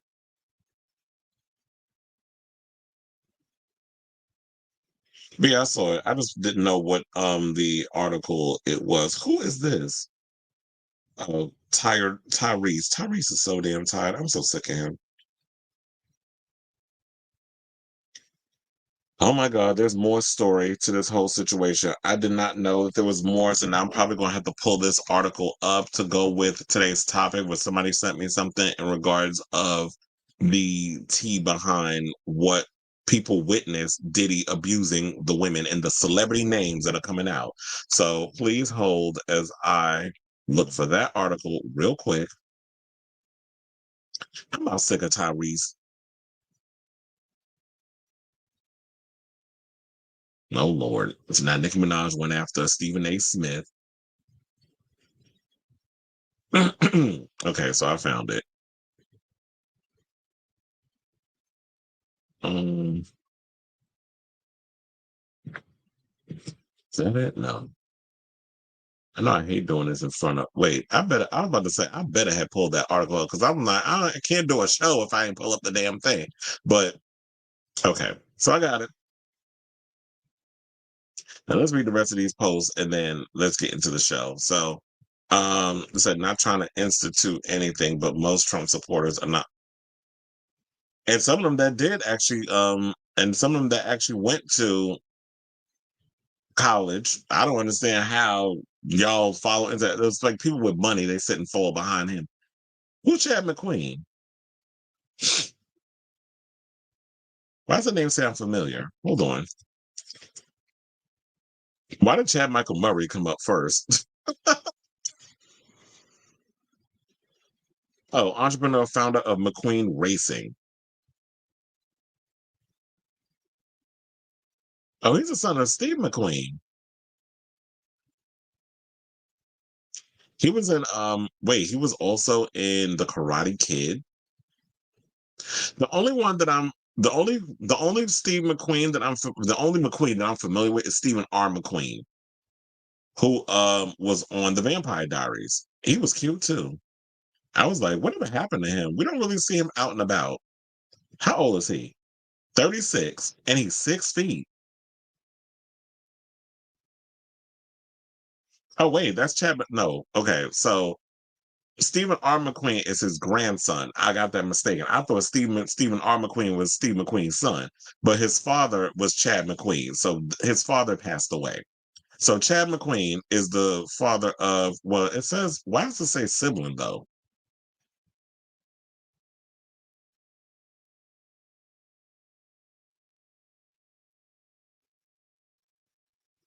And it's funny, his name is Stephen R. Well, it says Stephen Chadwick McQueen. So it's like a bunch of damn things. I don't know. This is a world of confusion.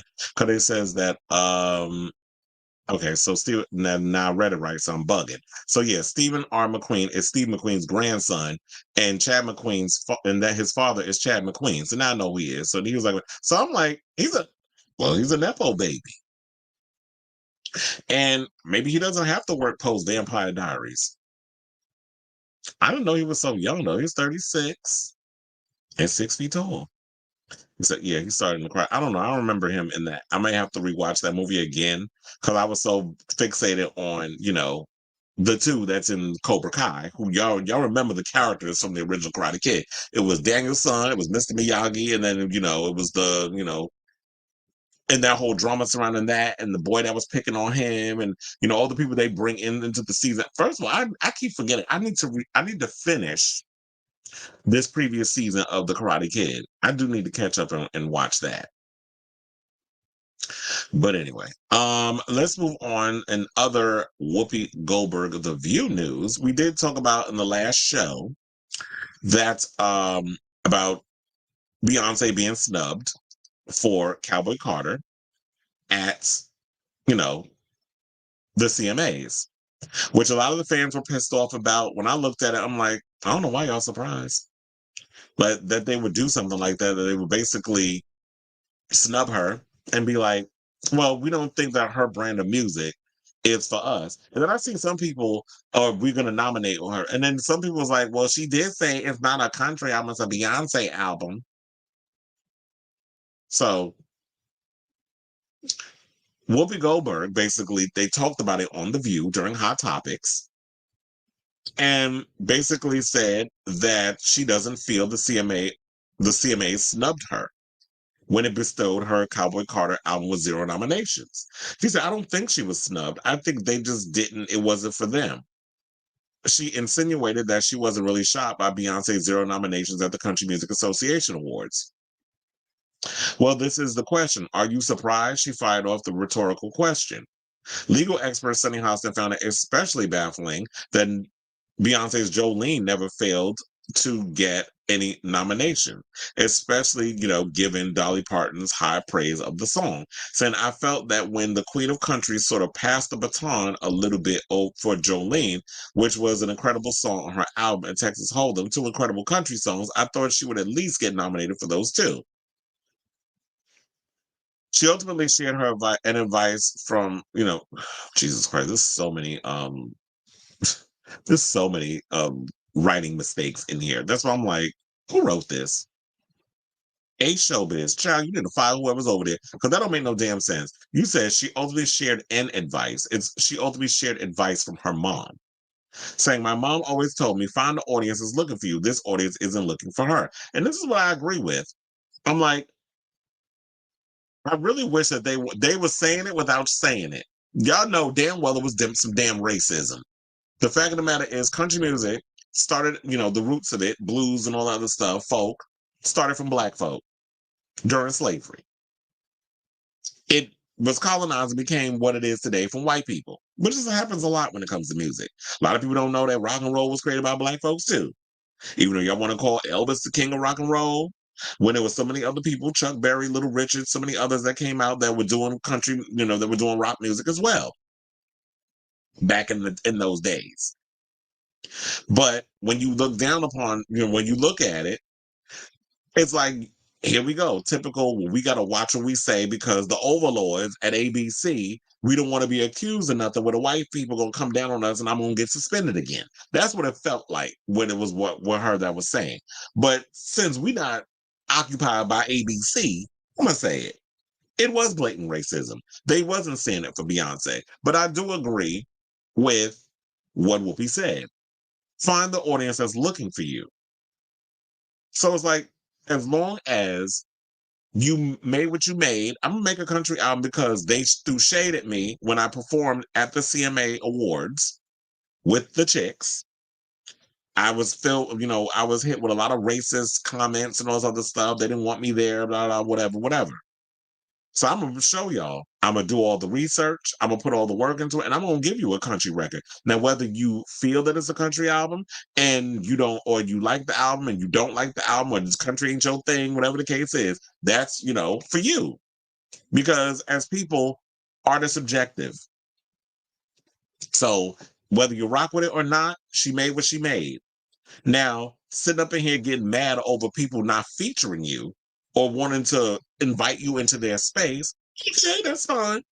But as long as I made my country album, as long as I accomplished what I need to accomplish and I got a conversation started, to me, that's more important than collecting a bunch of damn awards. Because I always feel like that too many people get so caught up and fixated on the fame aspect or getting accolades or winning awards. I mean, like that's just whatever. The fact that if I can get my ass up on a stage every day, and after all these songs I worked on for how many years, and I get to perform these songs that are near and dear to me, I'm just speaking in general, in front of millions of people around the world, to me, that is more important than some damn country music award. I don't care about all that, but that's just me. I mean, don't get me wrong, awards are great to have, awards are good and all, but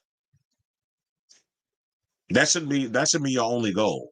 It also said Alyssa Farrah Griffin argued that the audience does love Queen Bey, citing the album's success on the charts. The country Billboard charts do not lie, she noted, while co-host Sarah Haynes believed there's always some politics involved. Despite the CMA snub and country radio stations initially refusing to play the song due to Beyonce's non-country roots, well, she is from Texas, so I don't understand why you wouldn't play it. And to me, it's like, where this has been brought up in the show before. Madonna doesn't have roots in country, but they play Don't Tell Me on country music stations.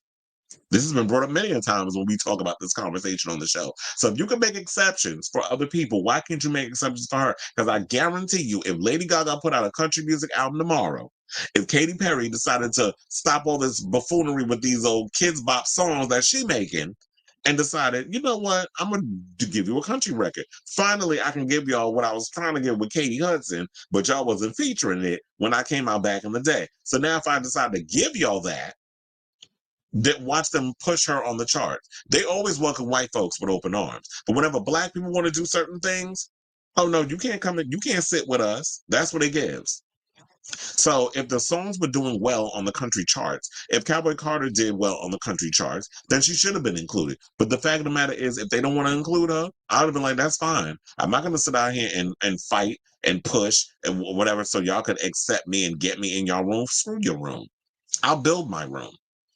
And that room will be when I perform these songs on my world tour in 2025, allegedly. I don't know if she is doing it, but more than likely, Beyonce coming out with doing a tour in 2025. There's a lot of big tours that's supposed to be happening. I just heard Dula Peep is kicking off her U.S. leg of her tour in 2025. So I say all this to say, at the end of the day, as long as she started a conversation regarding Black musician placement in the country music space, and has a fan base that loves what she does, that should be the most important thing that matters. And we need to stop always wanting to win over those who don't see it for us and find our own tribe. I've always kind of gone by that situation. Find your own tribe. And I think it's because when you come from being a homosexual, whenever your family and everything rejects you, we have to find our own tribe. We have to kind of go out and build our own family and find our own situation. So do that with this. Screw them people over there, like I said. Build your own. So, whatever your thoughts are on this story, let me know what you think of this topic in the comments down below. Okay, so let me close some of these windows. He said, check your DM. You're welcome for the laughter. I did notice once the community notes on the Republicans, they get annoyed when they can't get out of public notes. Wait, what? Oh, wait. I was like, why am I not logged into my. That was another thing, too. I wasn't even logged into my own messenger.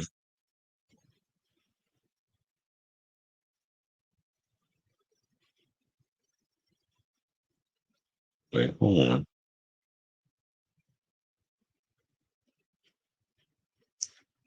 It's like, where is it? I got so many damn messages in here. Oh. Oh, you said, oh, Shawn Mendes? Here you go. Who he hugging on? Is that the same one that he was hugging when they was doing the child? Okay. A mess.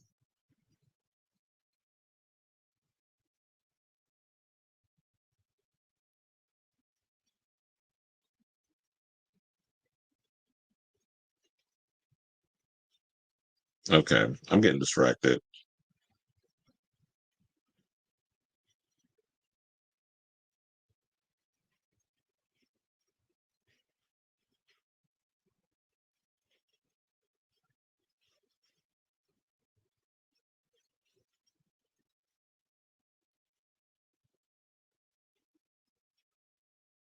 Okay, let's get back to the show because I was sitting there looking at that that post.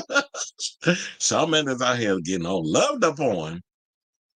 Okay, growing up in Scientology, a guy I follow too is asking Linkin Park Mike Shinoda. Yeah, I've been following that, and I'm actually going to be talking a little bit about that when I talk about this thing too.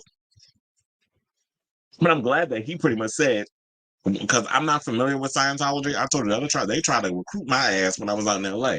I was falling for it. First of all, I would be a world of problems. So they wouldn't even put me up in that situation. But I'm glad that he said something that I said when we was first talking about. And we're going to talk about the next topic, which is Chester Bennington's son and this whole Scientology mess that's going on. Because Linkin Park kicked off their tour last night. So we're going to talk about that. So yeah, we watched the same program, and I was watching something. He said something I pretty much said, which is that when the whole thing with James Packer and Tom Cruise and how they was friends, I said, first of all, you was only friends with him because, well, I didn't know that he was dealing with a lot of mental stuff going on. Like he was taking all these medications. He did mention that in the interview, and how Tom Cruise was thinking, oh, I can help him or whatever the case was. But to me, it's like they don't become friends with you out of sake of being friends. They're becoming friends with you to recruit you. And I don't think they care much about the money and all that other stuff. All they care about is getting people a part of the Scientology. But if you become too much of a nuisance, they're gonna put you out the pasture. They don't, and that's why I said I'm not surprised that when James Packer denounced himself for being a part of Scientology, that Tom Cruise dropped him as a friend. I mean, if a grown ass fucking man, and this is why I said that he's a vile human being. Like I like some of his movies, but as a person in real life, I'm sure he's trash. And I do believe that he brainwashed some adopted children against Nicole Kidman, because once Nicole Kidman left, she's a suppressive person. So he's gonna brainwash those kids against it. I heard the kids don't even call her mom; they call her Nicole. I'm like, you better watch your mouth, because first of all, guess what? Your real parents ain't want y'all asses. So now you up in here trying to do all of this for what? If your real mommy and daddy ain't want your ass, but you gonna come up in here and disrespect me? I don't think so. But I guess they want to go where the money resides. That's why they stayed with Tom Cruise. And I do believe that he was out here brainwashing. We out here be talking about Angelina Jolie brainwashing them kids from Brad Pitt. I truly believe that Tom Cruise was doing that with the adopted kids. And he couldn't get his little claws in Surrey, which is why he don't even speak to the child and he don't speak to Katy. And he was bound in a contract about he's a stand-up guy. I'm like sit and spin, because it was like he ain't no damn stand-up guy. The only reason why he is paying that girl's tuition and was taking care of her and all that other mess is because Katy had that put in that divorce settlement. That's why. It ain't got shit to do with no damn, oh, he's a stand-up guy, he's doing okay. Then why wasn't he ever in that child's life once the mother escaped the compound? Because like I said, you thought you married Rosemary Woodhouse and you were trying to give birth to the Antichrist. That's what you was trying to get. You thought Surrey was going to be that demon that Rosemary gave birth to. I always have to use the movie as a metaphor. They said they also play human nature a lot. Funnily enough, when I was doing the forgot to mention this because I did the Weezer concert last night, which was actually pretty good.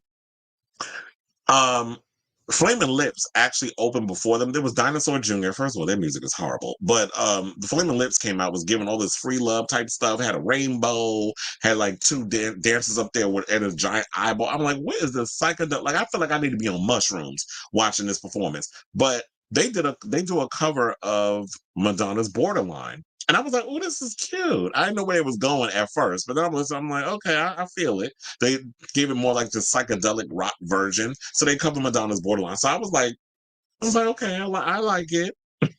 But it was overall a good show. So yeah, that's why I was just thinking, like with the whole Madonna thing. Yeah, Dula Peep announced her tour date. She did it, I think, today. And I did an article on it. But anyway, let's move on. And let's talk about Linkin Park, because this seems to be an ongoing theme. I told you there's going to be more stuff coming out about it. So Chester Bennington's son, Jaime, says, when he came out and spoke out against the band and Mike Shinoda being a fake ass, whatever. Apparently, he said that now he's getting death threats from Linkin Park fans, which I think is absolutely ridiculous that he's out here getting death threats from people who claim that they're fans of Chester Bennington and related a lot to the things that he was going through and exercising them through his music. So Chester Bennington's son Jaime said on his Instagram story that some Linkin Park fans have become aggressive towards him after he spoke out against Emily Armstrong becoming the band's new lead vocalist. Chester Bennington, who served as Linkin Park's lead singer for over a decade, died in 2017 by unaliving himself. Jaime criticized Armstrong's hiring due to her, in part to her ties with Scientology, and her previous support of Danny Masterson, who was convicted of SAing two women and sentenced to 30 years to life in prison. He says, there are a lot of people who do not like me. There are a lot of people saying some really awful-ish about me right now to me. To be honest, I don't think I feel safe going to the show under general admission because I don't know who I'm around. I don't know who would recognize me or take it upon themselves to respond to me in an aggressive manner when I'm just there to see the show. But I do need to see it. Well, here's the thing. If anybody in that damn arena puts their hands on you, because I work in live music live music spaces, any kind of assault that goes down in there, I don't know how other places work, but where I work, Madison Square Garden, we don't play that. So anybody that comes up in there putting hands on anybody, you're automatically being thrown out. So they could be put under arrest. We do have police on standby. We have security that's around, the whole arena. So if you want to press charges, that can happen, but that may ruin the chance of you actually sitting there watching the show. But yeah, if anybody tries to come in there and start some mess, they will be evacuated. You can't put your hands on nobody up in the situation, especially if they swung first. And if you have enough witnesses around that'll vouch for you, then there's that. But one of his things he said, because I believe I have that. Hold on. He says, I will be attending the 9/11 show for now with tickets bought by a supporter, still waiting on at Linkin Park and management to acknowledge me. Well, they're not going to, because when you speak out against them, of course, they're going to treat you the way they treat you, which is basically confirms that they're pissing on the legacy that is Chester Bennington and what he contributed to this band. So he says, while attending the show, please do not harass me or my partner. Respectfully, we are attending for closure, for acknowledgement.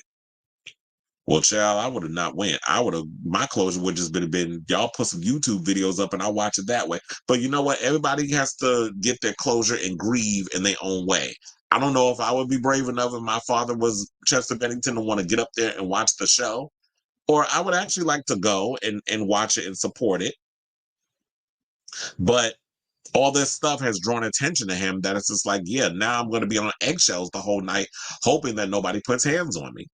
Or some people would say, well, is this him trying to call this negative energy on himself by speaking it out into the ether? Because, some people believe that when you speak things into existence, it'll happen. So Linkin Park is gearing to release new music for the first time since Chester's, death. With Armstrong as lead vocalist, the band will release a new album and supporting tour dubbed From Zero. Linkin Park will be playing a show in LA on September 11th, which Jaime plans to attend amid the harassment from fans. The audience themselves could be unsafe for me. I do feel it's necessary to acknowledge the severity of my situation, the ways in which people choose to interact with me. This is what he said. So many of these Linkin Park fans who will be attending have been cruel, unusual, and aggressive. All these people come over to me and go, you don't know what your dad would think, he continued later. You're coming over to my posts and my live streams and telling me to unalive myself, that I'm awful, that my father doesn't appreciate me. What are you talking about? You didn't give an F when he died. If you did, you would understand what the problem is. You would understand why this is all wrong. I do, because I'm his kid. And this is the weird part for me. Who are you as a fan have the nerve, the root canal nerve, to get y'all behinds on social media as clickbait warriors or social media warriors, keyboard warriors, whatever the hell you want to call it. And you want to sit up here and tell somebody what they know about their father, what's best for them. Oh, he wouldn't have been approving of this. How do you know? I'm a part of that man. I'm his son. So I think with the many a times that I've spent with my dad, that I would know what he does, what he thinks. Now, in reality, we don't truly know everybody's, innermost secrets or whatever the case is. But when you're around somebody long enough, I think that Jaime would know his father better than the average fan. You think you know somebody because you listen to their music and you see them on tour, or you watch a 1 hour interview? You think that's the full picture of a celebrity? That's like sitting up there and saying like Zoe Kravitz doesn't know her father Lenny, or Hannaford twins don't know her. If you're around a celebrity or a parent long enough, you know everything about them. I know a lot about my parents. They're not famous, but I know a lot about them because of the conversations we have and how open they are. You don't know the severity or the level of how open Chester was with his son. I don't know how many, I mean, honestly, off the top of my head, I don't know how many kids that Chester has. Or just saying, like, if he does have more than one child, because, Jamie's the only one speaking out at the moment, all of his other children and the conversations that they've had and the interactions that they've had. So it just baffles me how a bunch of fans is getting on social media, sitting there saying that they know the man better than Jaime does. Now, in a follow-up statement posted on his Instagram story, Jaime wrote to Linkin Park fans saying, "While attending the show, please do not harass me or my partner. Respectfully, we are attending for closure." And that was the one that I had, read earlier. Okay, so now Armstrong entered her own statement, as we already know. We don't need to go through it because we talked about it enough times on the show. Because she basically didn't even mention Danny Masterson's name. She didn't mention any of the J. Does. She didn't mention anything that would say like anything remotely of an apology. She basically just said she don't condone abuse or violence against women. But you belong to a church that does. And didn't even acknowledge Danny Masterson. She said to support someone she considered a friend at a court appearance, which some people were saying it was harassment. But then, I believe that Jamie's wife got on social media and she wasn't playing with y'all. She said, "If anything happens to me and my partner while we attended this concert, it's on." That's basically what she said, what was said. That, they about to whoop y'all ass. So play if you want. So they also said Linkin Park is now scheduled. They already got one down. So they're about to hit New York next, I believe. They're going to the Barclays Center. They're not even coming to Madison Square Garden. I would have loved to have been been an elephant in the room or fly on a wall or for that show to give y'all the inside tea. But they're going to Brooklyn. Let them go to Brooklyn, whatever. So they're gonna be at the Barclays Center. Then they're going to Hamburg, Germany, London, Seoul, South Korea, and Bogota, Colombia. So those are the places that they're going to be performing. They're going to release the album on November 15th. And then I believe they are supposed to especially kick off a world tour in 2025. I'm sure they're going to probably kick off. There's going to be a lot of shows that's going to be happening in 2025 that or whatever. But look, so I think I pretty much said all I need to say on this, but I just find it absolutely disgusting. I'm gonna leave that down at the bottom too, in case anybody is, if anybody needs a little help. We always try to be informative on this show. So if anybody is having any thoughts of unaliving themselves or whatever, I put the resources and everything down there so that way you can capture that. And you need somebody to talk to because you have something to live for. I just saw a video of the earlier today. John Bon Jovi was on a bridge. I tell you, like, I do believe in angels and divine intervention, all this stuff, spirituality and stuff. I don't believe in all that hocus pocus religious crap, but I do believe that people come into your life for a reason and a season. And there was a story that I saw that a woman was going to jump off a bridge. I don't remember exactly what it was, and John Bon Jovi was on that bridge and came over and talked to her off, taking her own life. And I said, you know what? I truly believe that there are guardian angels out there, that people that really look out for you in navigating you through everyday life. This is why I always think like I'm able to navigate through spaces and not have no kind of negative anything come on me because I mind my business, the business that pays me. But I come on here and gossip and stuff. But when it comes down to other stuff, I don't get caught up in the BS. I don't get caught up in the drama. I don't be out here trying to be nasty or mean-spirited or pick fights with people, whatever. But I got other things going on than be putting that energy out there at other people. So, yeah, I think that's all I pretty much got to say on that. But hopefully, I don't know. Hopefully everything works out. hopefully the thing went off without a hitch. I don't think there's been any stories that came out in regards of anything that happened to him at the concert. If he went to the concert, I guess, well, I'm sure there'll be follow-up stories and stuff that comes out soon. Now, in regards of if I think it's Linkin Park fans, if it is Linkin Park fans, y'all ain't shit.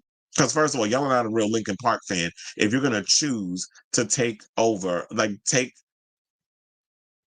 up for the band and this new girl over someone whose father is who's embedded in every aspect of this band. So I did see that there was something since we were talking about earlier. There was this show, Growing Up in Scientology, that I watch on YouTube.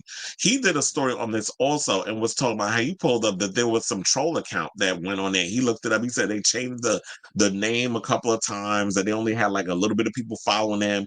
The page is private. So it could be like a troll account. So who knows? It could be a troll account. It could be them Scientologists out here bullying and being trolls or being, starting a mess, because they do harass. We've heard many stories about how that these Scientologists be out here harassing people out in the street. If you're a suppressive person, meaning someone who was an ex-Scientologist, or whatever the case is, or anybody that plays in that whole wheelhouse, the lengths they'll go to harass former Scientologists. So if anybody's remotely speaking out, I'm sure they would jump on social media and try their mess too.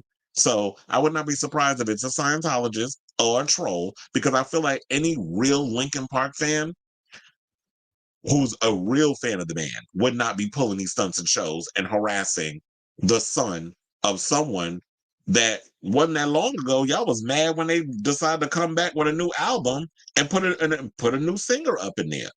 We read the tweets, we read the posts, we read the comments. People were not feeling this girl. There was some that's here for the change and curious to see where we're going to go with this. And then there was some who are not. But then once the Scientology stuff and her association with it came out, then all of a sudden we seen this shift. So I say all this to say, what do y'all think of this story? Do you think it was a Twitter troll, or not a Twitter, because it was on Instagram, but do you think it was a social media Instagram troll? Do you think it was somebody who was, a Linkin Park fan, or a cuckoo for Cocoa Puff Scientologist? Whatever your thoughts are, let me know in the comments down below. Okay, so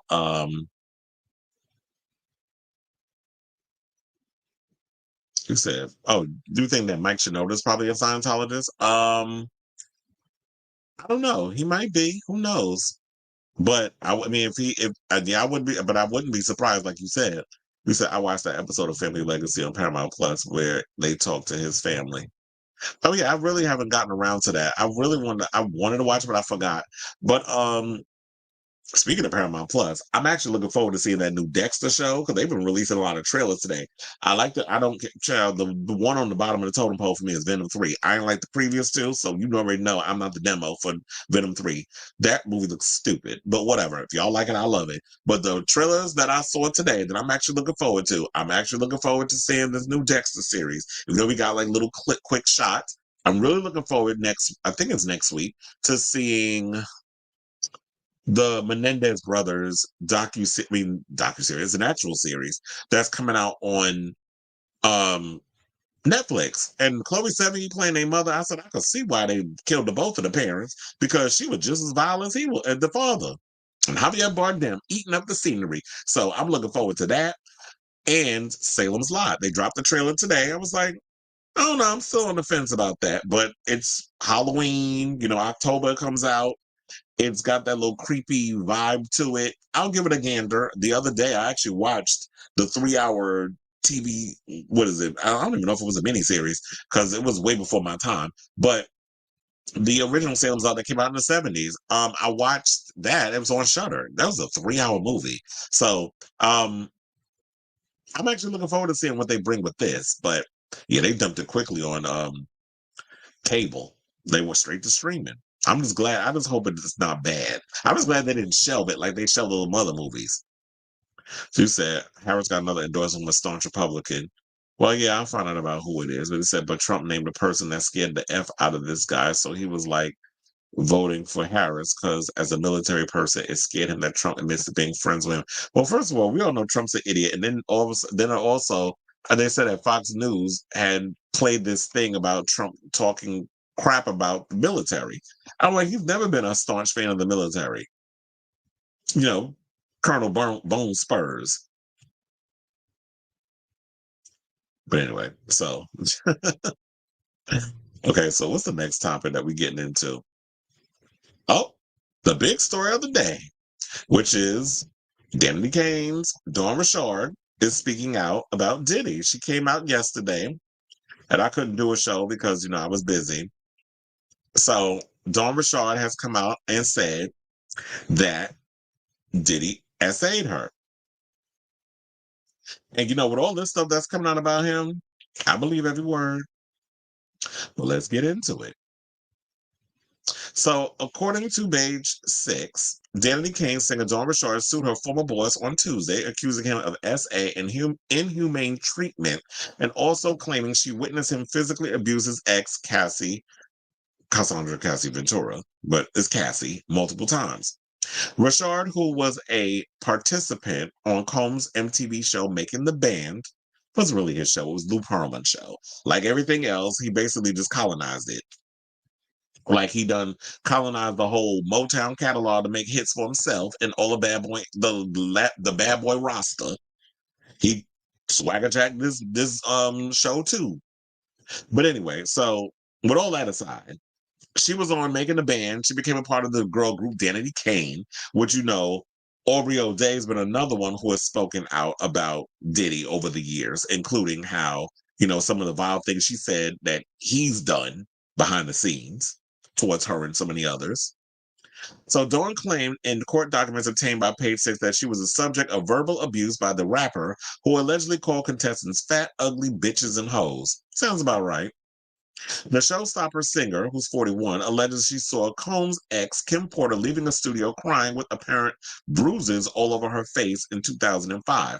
4 years later, Richard claims she witnessed a Revolt TV founder, who was allegedly high on drugs at the time, throw Ventura against a wall, choke her, and drag her up a flight of stairs in his Los Angeles home.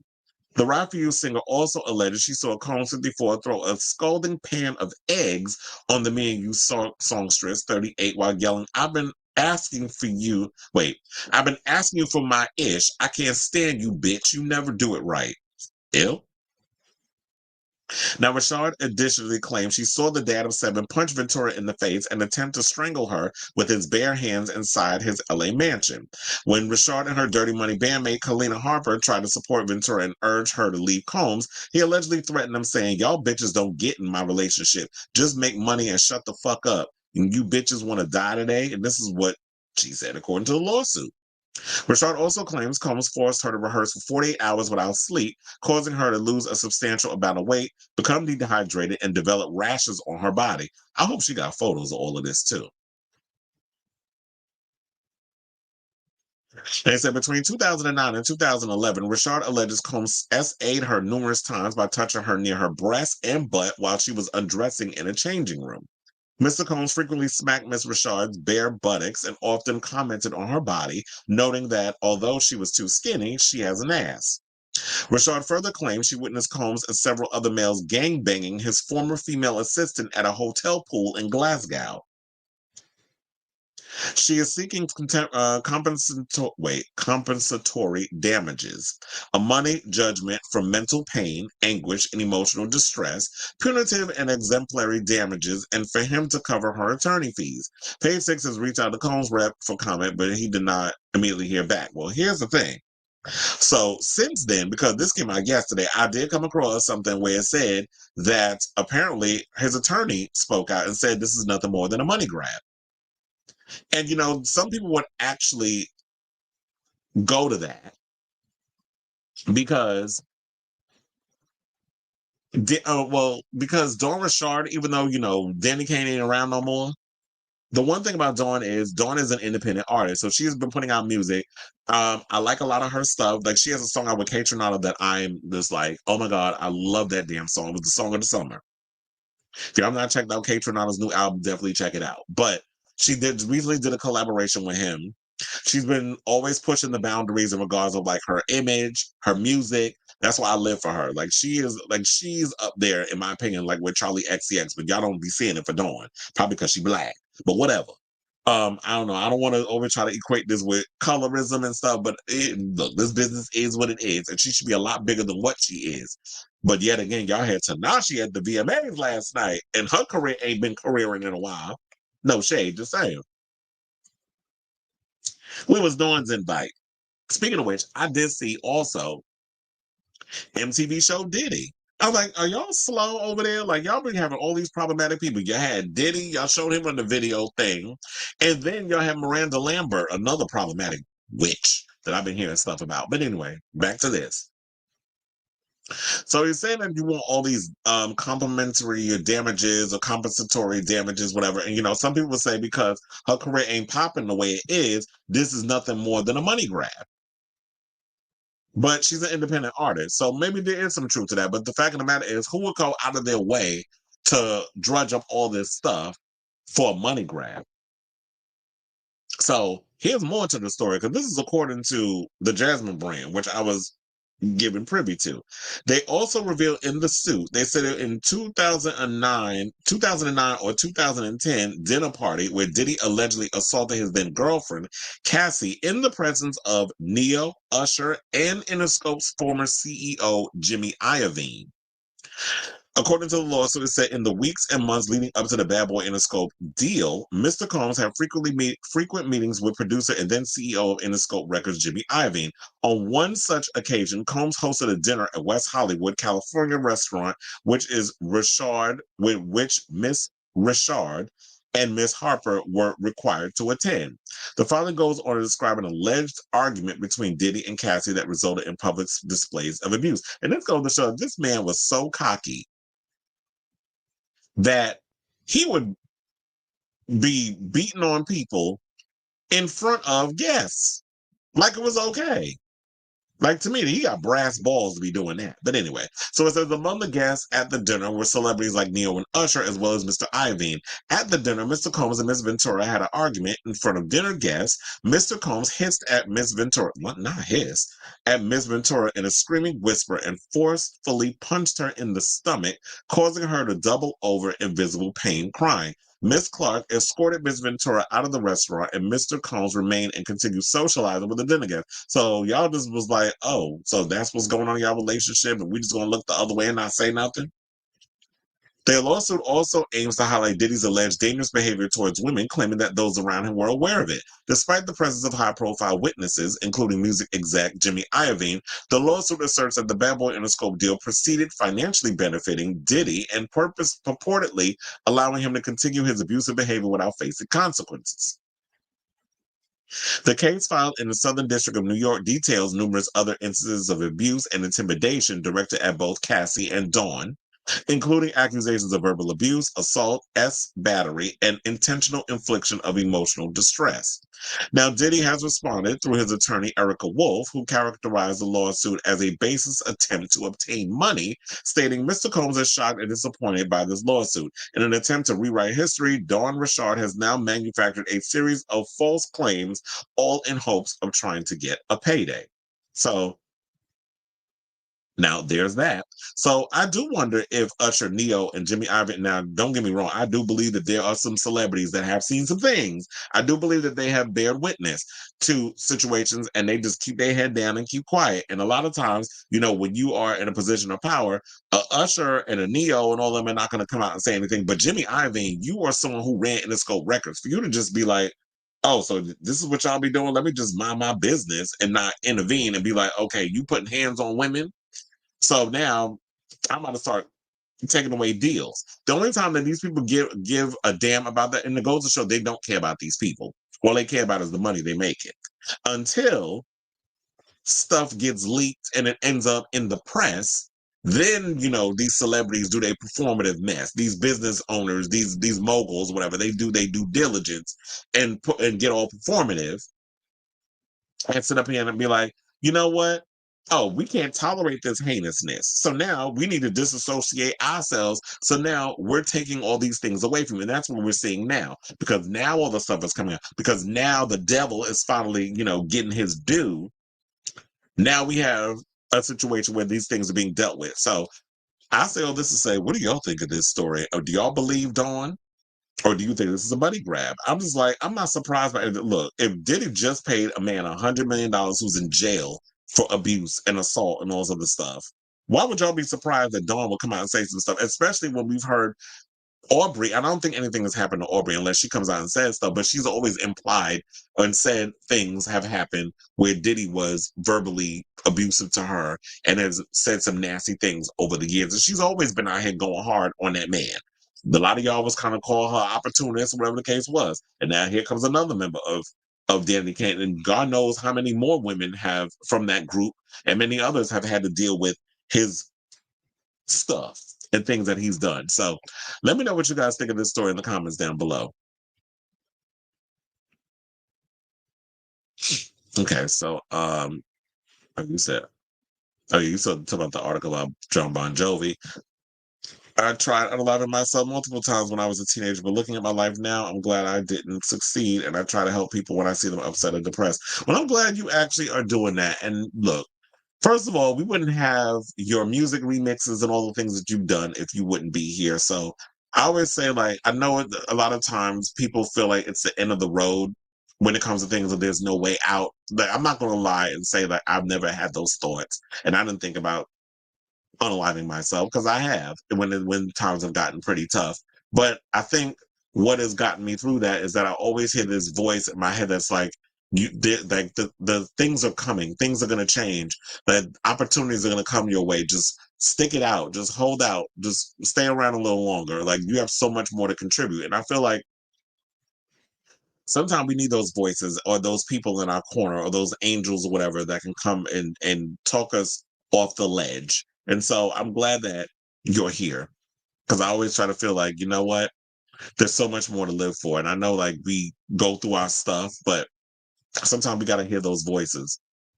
The good ones, not the crazy ones. I remember Lifetime Menendez brother movie, and Courtney, she did. I must have missed that one, but I'm definitely looking forward to this one. I know some people was mad talking about, oh, y'all sexualizing the Menendez brothers. I'm like, it's a Ryan Murphy production. Everybody gets sexualized. Are y'all new? You know how the homosexuals are? It said Courtney Love played the mom. I'm watching that. That's what I said. I need to watch that. You know, I do love a cheesy Lifetime movie of the week. I think that's because of my mother. She got me into that. Honestly, Linkin Park is a boys' club. Bringing in a woman is dynamically changing the band. Are they? Because now you sitting there to my, like, so then that goes to show that it's probably fine. So what you saying that makes it seem like, you know what, if it is like this boys' club, which it kind of really is if you think about it. Like, when I was at the Weezer concert last night, there was equally a lot of women, a lot of guys. And now Onyx was correct. There was a mixture because there was like kids in there too. The Gen Z was up in there singing them songs. I'm like, what do y'all know about Weezer? Beverly Hills, that's where I wanna be. What do y'all know about them songs? But anyway, so yeah, so it kind of makes me wonder. There's probably Scientologists out here trolling him, because if they're more or less the fans are more upset over a girl joining versus y'all getting mad over a girl joining, then I'm like, okay, this is clearly a Scientologist out here with, threatening Jaime. Tessa's voice and lyrics are just yeah, and then that's why I was saying, like, with women, I mean, Emily does have the voice where she could, really bring that grit of what Chester did. But it feels, in a lot of ways of her performance, it did feel a little more like she was cosplaying versus like really giving her own interpretation of his songs. And he said, honestly, Linkin Park is a boys' club, bringing in a woman. Oh yeah, read it already. Oh, you talking about this whole thing with Dawn Richard? And I was like, I like Dawn Richard. I like her music. Courtney actually was pretty good as the mom. Well, she is a good actress, but ever since that situation happened with her and Harvey Weinstein, she's kind of been blacklisted for making movies. It was like, I bet she was. She was fantastic in The People versus Larry Flint, Golden Globe nomination, everything. I have not seen anything with her since. And just see, now that's a band that need to make a comeback. Why don't we have Hole back out here on tour? We got Foo Fighters and Dave Grohl out here being a cheater on his damn wife and creating whole babies. But it ain't the first time he's out here laid low and spread it wide behind a woman he was in a relationship with. You said she was good. Yeah, she was. She is a good actress, but like I said, ever since that thing that happened with Harvey Weinstein and all that stuff that was going on behind the scenes with him, it's like she got blacklisted. I love the song "Damage." My second favorite. I like that song. I also love Striptease. First of all, that's like a stripper's out. Look, everybody knows "Welcome to the Dollhouse" is the album that Pussycat Dolls wish they made, but it never happened. They are, in my opinion, gay icons, but yeah, they didn't last long enough. And I guess probably because the industry didn't believe in them well enough. And they talk about it, how they printed out only a certain amount of copies of that album before they realized that the fans wanted more music. Okay, Shannon, let's get into this mess with Patti LuPone. Was throwing shade at Madonna. Because she did an episode of Hot Ones. I think it's called Hot Ones Duel. I haven't watched it. Wait, actually, that's not true. I did watch the one that they did for when they were promoting Twisters, and they had oh my god, I forgot the damn actor's name. Glenn Powell, his cute self, was on there with his co-star, and they was doing an episode of Hot Ones. So now they're doing Hot Ones Duel, where it's like they ask each other questions and then they eat hot wings and stuff. So, Patti LuPone was asked about Madonna and apologizing, and she was like, I'm going to eat a death wing before I apologize to her. So the Broadway icon joined Aubrey Plaza on a recent episode of Hot Ones Versus. Okay, it's called Versus, not Duel. That sounds more interesting anyway. Where she refused to apologize for incendiary comments she once leveled at the pop star. Plaza directed LuPone to look into the camera and apologize to the pop icon for calling her a movie killer who can't act her way out of a paper bag on Watch What Happens Live or else eat a death wing, the show's spiciest offering. Want to guess what the legendary diva chose to do? Eat the wing down to the bone in a matter of seconds, stare straight into the camera, and then throw the wing at it. Now that is some shade. That's one thing I do love about people like Patti LuPone. She is bitchy and is unapologetic about it.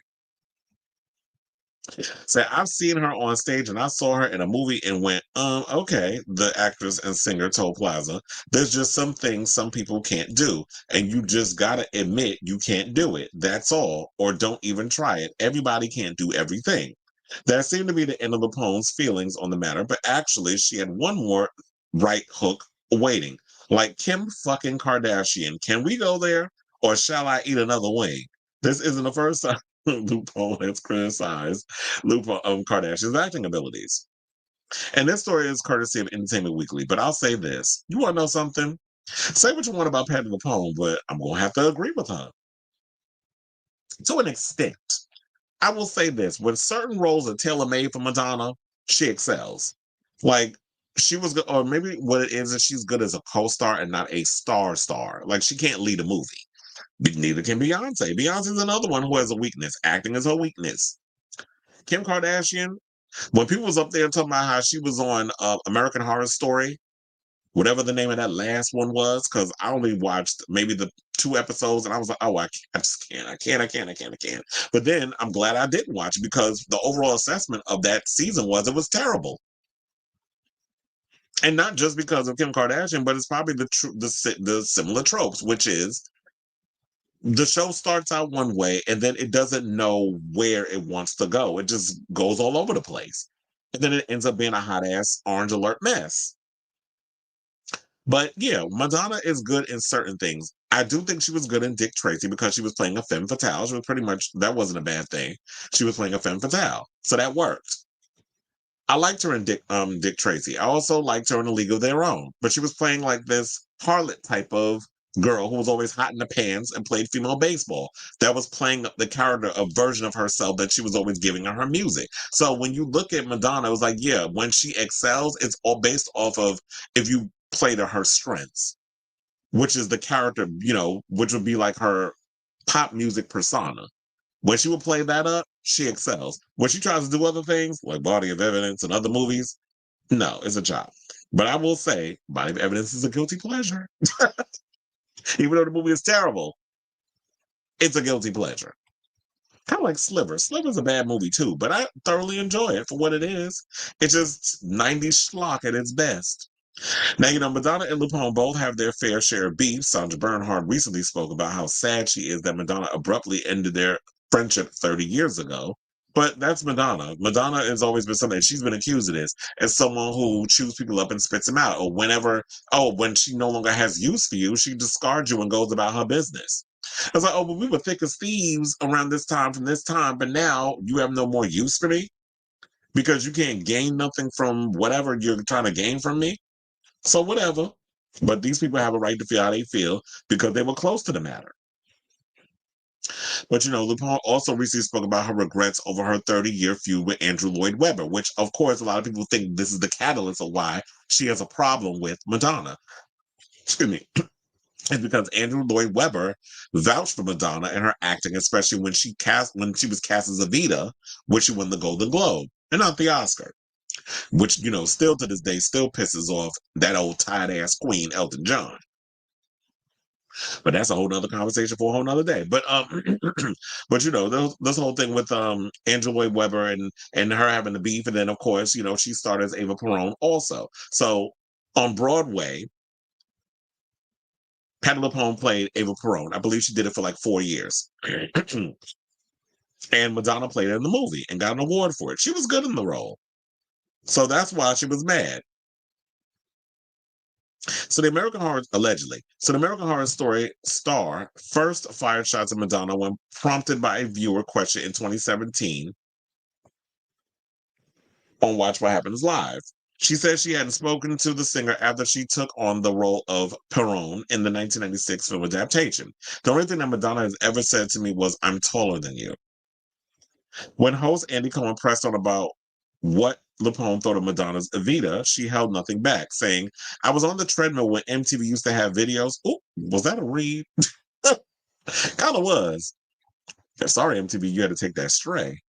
But she said Madonna is a movie killer. She's also dead behind the eyes. She can't act her way out of a paper bag. She should not be in films or on stage. She is wonderful, performer for what she does, but she is not an actress. LuPone has demonstrated a willingness and ability to settle disputes. However, on the same episode of Watch What Happens Live, Cohen asked LuPone about her conflict with Webber, which originated from Webber choosing Glenn Close to star in his Broadway production of Sunset Boulevard, despite signing LuPone previously to the contract. So there's a beef with them in Sunset Boulevard, but yes, Patti LuPone has played Evita on stage, I believe, for like 4 years. She said she recalls seeing Close after all that controversy and after a great deal of silence on Glenn's part at the Kennedy Center Awards ceremony for Barbara Cook in 2011. As luck would have it, LuPone remembered Close sat down right next to me. Close reportedly told her I had nothing to do with it, and we hugged. I said, "Holy shit, it's that easy, and you can get rid of years of anxiety."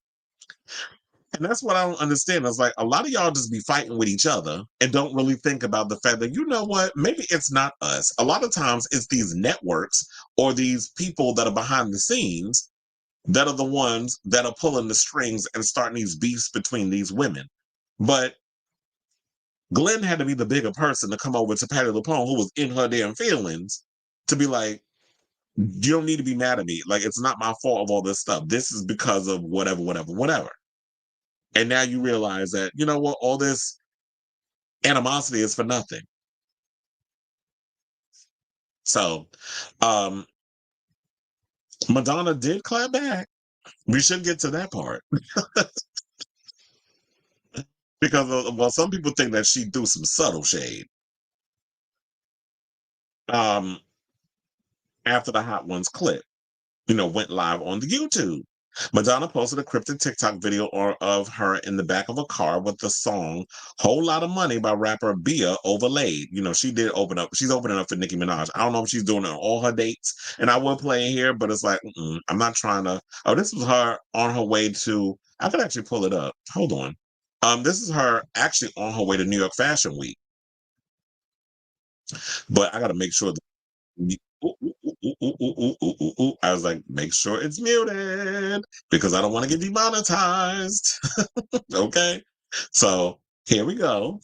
And this is Madonna. And that is not, I don't know if it's filtered, but First of all, I seen her sitting down. I seen the live video. She looks just like this. So money well spent, niece.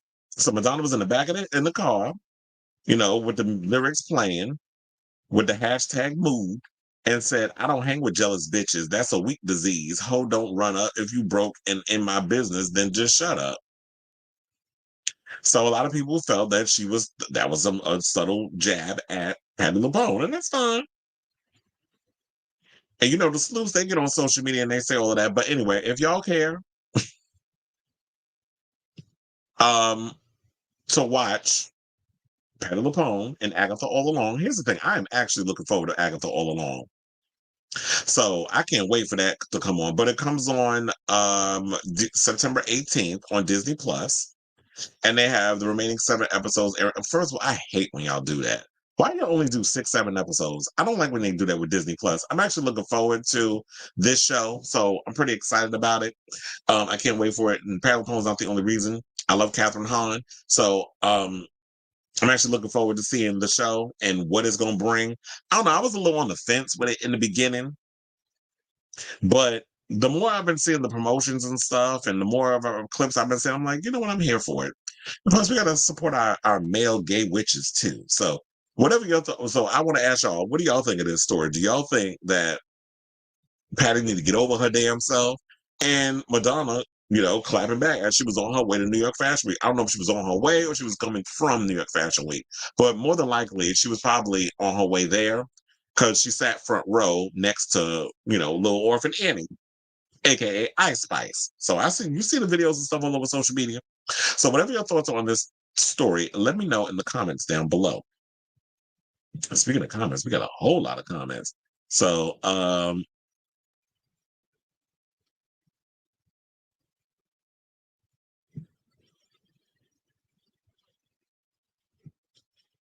hold on. Like I said, Aubrey has been calling Diddy out for years. Yes, she has. As Double AE says, this picture of the 5 of them looks so unbelievably pretty. And so I have 6 nieces and nephews. I would have never known. I say, yeah, Jimmy Iovine in this industry. Well, I think he's retired now. Gay men mental health is the worst. I was fine, but when I came out gay, every guy abandoned me because it's new to them. Thank God for the girls that love me for me. But that usually is always the case, that you have to find your tribe and you get a lot of female friends or you have your male friends. But as always, I had to change the focus. But there is a story where Jimmy Iovine introduced Fred Durst to a very well-known guitar legend, and then a whole situation turned left. Like, what happened with that? Jimmy introduced it to an industry party. The whole situation is hilarious as all hell. Well, yeah, he is an industry legend. I don't think he's as bad as Clive Davis messy behind. Buddy Holly is one of Weezer's most popular songs. Oh yeah, they were definitely singing that song at the top of their lungs last night. Don't forget Mary Tyler Moore. She is mentioned in the lyrics. As him and Chris Cornell were working on a documentary. My question is, was it really suicide for both of them? They were going to call out the sexual assault allegation? Probably. And maybe Chris Cornell, maybe that happened to him too. I mean, Chester has spoken openly about being assaulted as a kid. He said, money, child, everything is a money grab with them. I mean, you even said that about Cassie, that this story about her is a lie and everything, and then come to find out we saw the video footage. So I'm sorry to say, but I don't believe nothing that come out of Diddy mouth. I believe Diddy as much as I believe anything Trump says. So, and that tells you a lot. So, I don't buy anything that comes from that man. And I'm sure that if any stuff come out, then all of a sudden he's going to have to do another settlement. He's probably going to sell another damn house. I remember Aubrey had a reality show too. Yeah, she did. She's always been jumping around on a lot of reality TV. Like the music hasn't been cutting it, but she's like Tamar Braxton. Like their careers thrive more on reality television than they do in the music game. They said Dawn is coming out because people are less fearing retaliation. And that's another thing too that I think that people don't focus on. Well, why y'all wait till now? I mean, like y'all really don't know what it was like back then in this industry, especially when who the people were that had all the power. Now that we have social media, now that we have places where this man is being his whole legacy has been tarnished. I'm glad all of this is coming out. So people feel brave to come out and tell their story. That's why it takes long. It's fear. Y'all don't know what that feels like? When you have people that have power over you, when you have people that hold the keys to the kingdom, that would be the industry, you don't want to speak out of fear that you won't be able to eat, you won't be able to work ever again. And Dawn was probably just pushing through. It's like, I'm just trying to push for my career and all this other stuff. But I'm sure she'll get compensated and she can put more of that money towards being an independent artist. It said Puff moves like like he's an that was another thing too. I feel like his whole career, he been trying to, he's like a lot of these black wannabe goons where a lot of y'all want to run around like y'all Don Corleone or y'all freaking, Al Capone. Like they be a lot of these rappers take from gangster culture. They take a lot from Italian gangster culture at that. Then why do you think like a lot of Scarface and The Godfather has a lot of influence on hip hop? So to me, he always tried to move around like a gang. I mean, his father was into that mess, even though he said he never met him because I think he died when he was little. But his father was out here running the streets in Harlem. So it's easy to believe all of this. Yeah, Aubrey Plaza and Pat LuPone. I said, and in the same breath, these streets have been saying that Puff is a confidential informant. I would not be surprised. I think he'll be out here singing like a canary, like Austin Wolf will be to reduce his sentence. So I don't put nothing past him. Always remember Cassie and Dawn Richard, Puff and Bad Boy is their employer. Exactly. And remember, she went from Danity Kane to Diddy Dirty Money. I said I was surprised Gen Z and Weezer, but Sweater Song is catchy. So, well, they do have a lot of catchy songs, and I will say that I did like their whole show set. Like they came out of a spaceship and everything, and the bottom of the spaceship actually was like the set for where the drummer had his drum set and stuff on. So the way they was going about it, and it was like this whole thing about them they were crashed on a planet with blue people and they had to get the parts to repair the ship, and it was like playing into all the music and stuff, and then they had to get their way home. So it was so corny the way they were going about it because they were trying to play it like they were bad acting on purpose and then just like going into each song. So it was like nerd stuff, but it was funny. They said that was their first big hit. Mm-hmm. And so Weezer is kind of like the band Total for the millennial generation. Music not of your generation, but it's so good. And you're like, well, yeah, and it's like that's what music needs to be. Timeless. I like a lot of different music, as do I. As someone who's been in an extremely violent relationship, what I learned is nobody gives a fuck. Nobody, not your friends, not your neighbors, definitely not the pigs in blue. Okay, well, everybody has a difference of opinion. And so they said Courtney mentioned she and the drummer had some issues. But Courtney Love always has some issues with people. And I thought that Melissa off Demar, like they didn't. I think they had a fall. I thought they had a falling out at one point. It's hard to keep up because Courtney always getting into it with people. Courtney Love talk got me wanting to hear Celebrity Skin. Oh, child, I wore that CD out in school. I wore that album out. That was like when she kind of polished herself to be more Hollywood. But I also think there was a bit of mockery up in there too. But I've always like, funny enough, I knew people that just could not stand Courtney Love because it was like, from when I was growing up, it was always about 9 Inch Nails and Marilyn Manson, Courtney Love, and of course Nirvana. But people kind of looked at her like, she can't sing. Is singing a requirement when you're in a rock band? Because I be hearing some people who are in rock bands, I'm like, they can't sing, but it works for what they do. I would like to see Courtney Love go back on tour though. It's a new album. I do believe Gen Z will like Courtney Love and her history with her music and aesthetic, especially in the 90s. Well, doesn't Olivia Rodrigo and them take after her? I feel like they've been influenced by her music too. It's been like 10 years since Courtney did an album. Mm-hmm. Well, I would think it would be longer than that.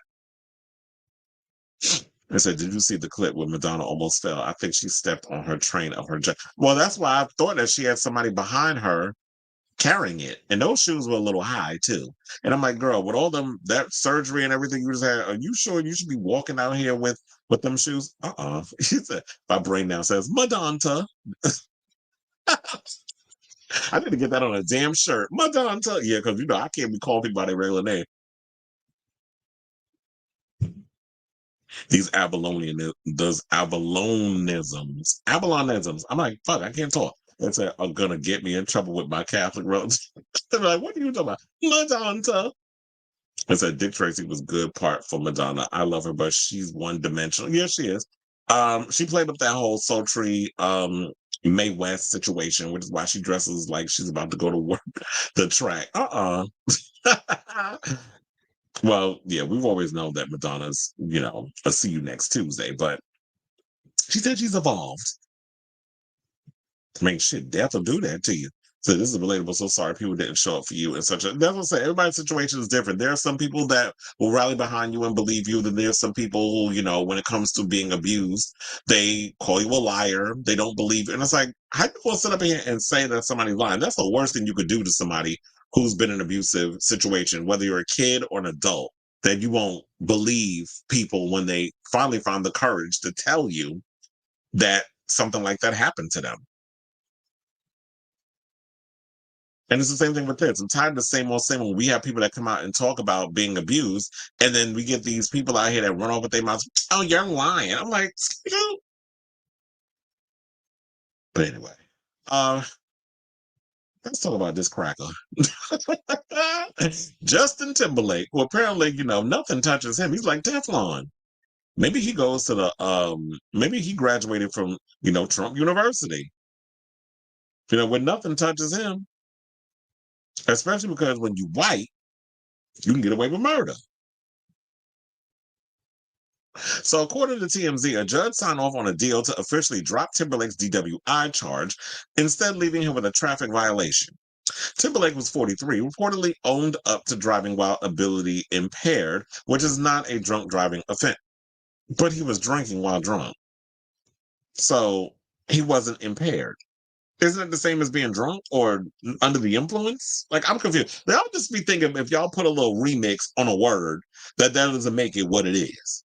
I'm not dumb. I can read between the lines. I hate when y'all play with my intelligence.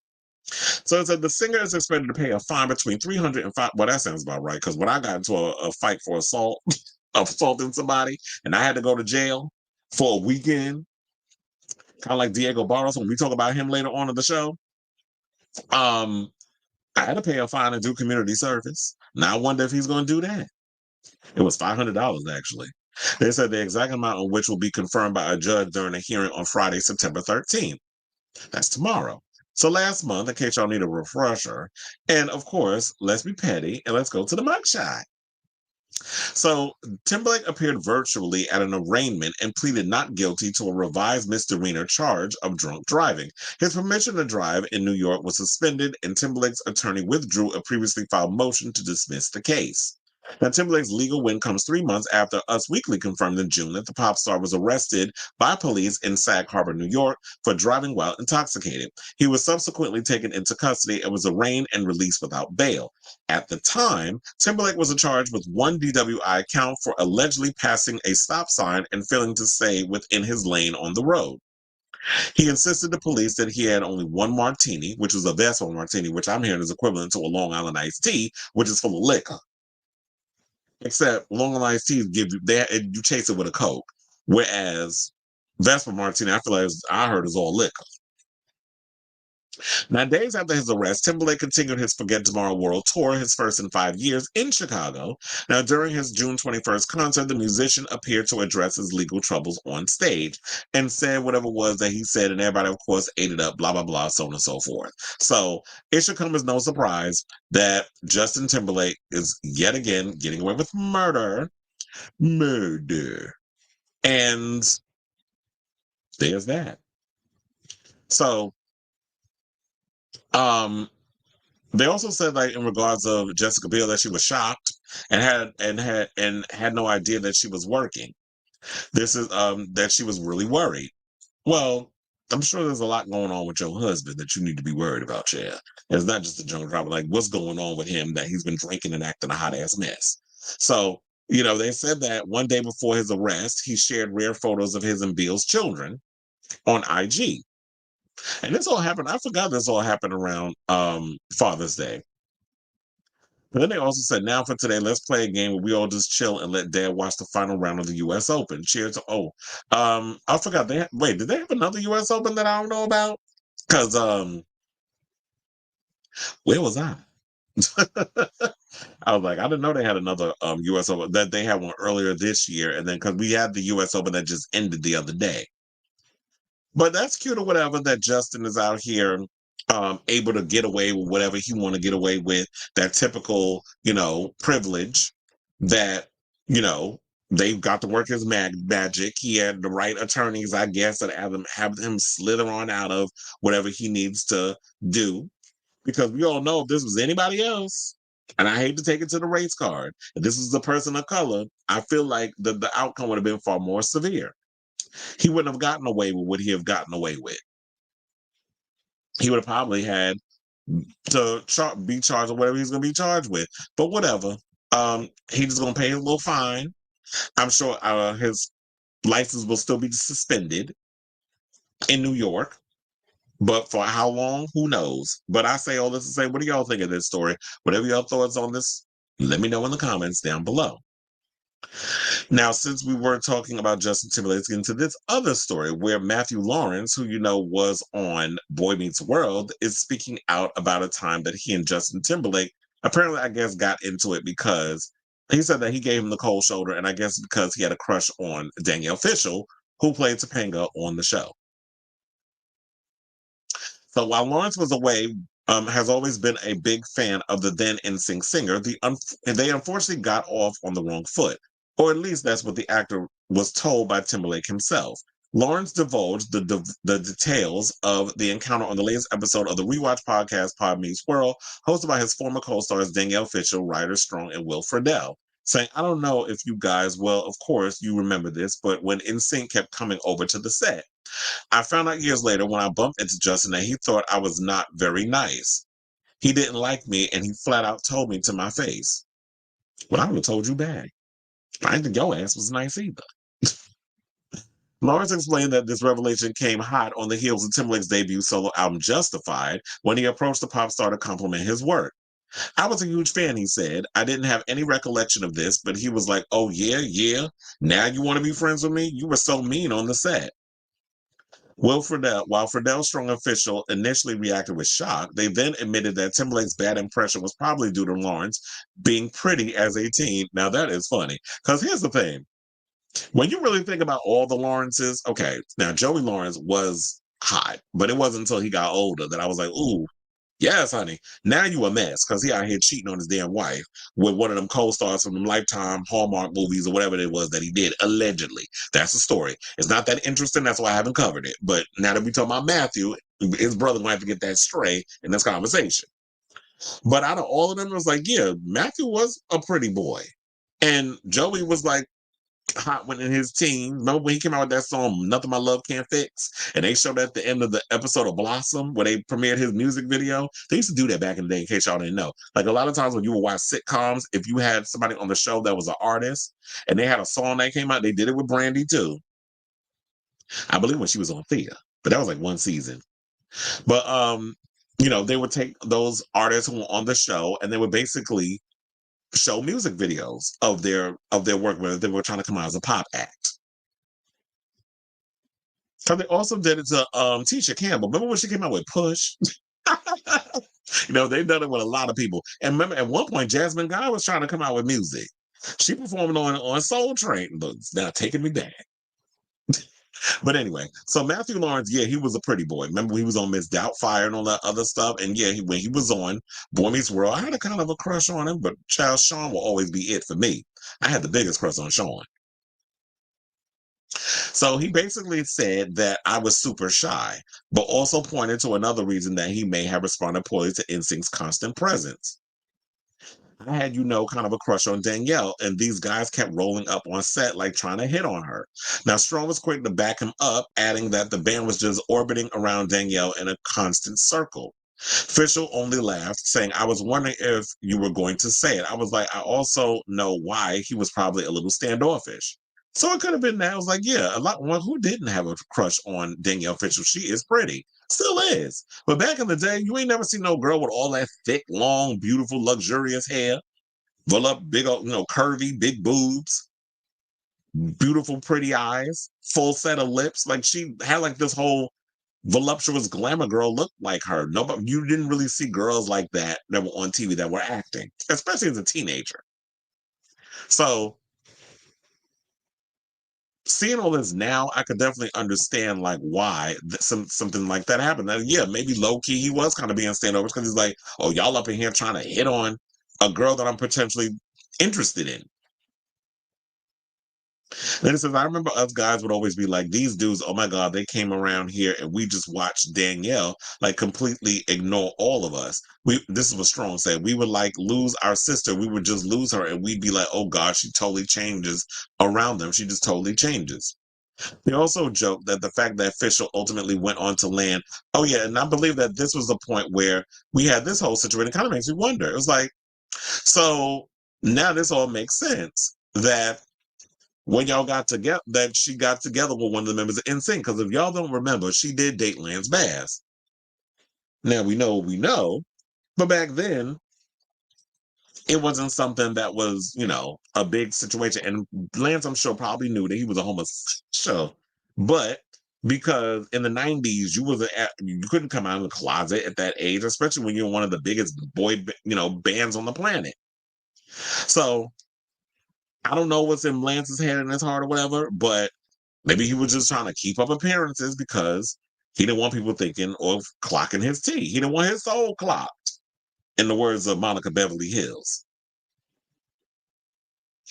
So they also said that, meanwhile, Lawrence lamented that he never got the chance to fully explain himself to Timberlake, but despite his jealousy over the Crimea River singer, Fishel made no mention of Timberlake ever pursuing her and previously mentioned that he played an instrumental role in kicking off her romance with Lance Bass. Now, Bass joined the Pod Meets World podcast in 2023, where he and Fishel shared details about their nearly foiled meet cute when NSYNC played a televised event hosted by Fishel.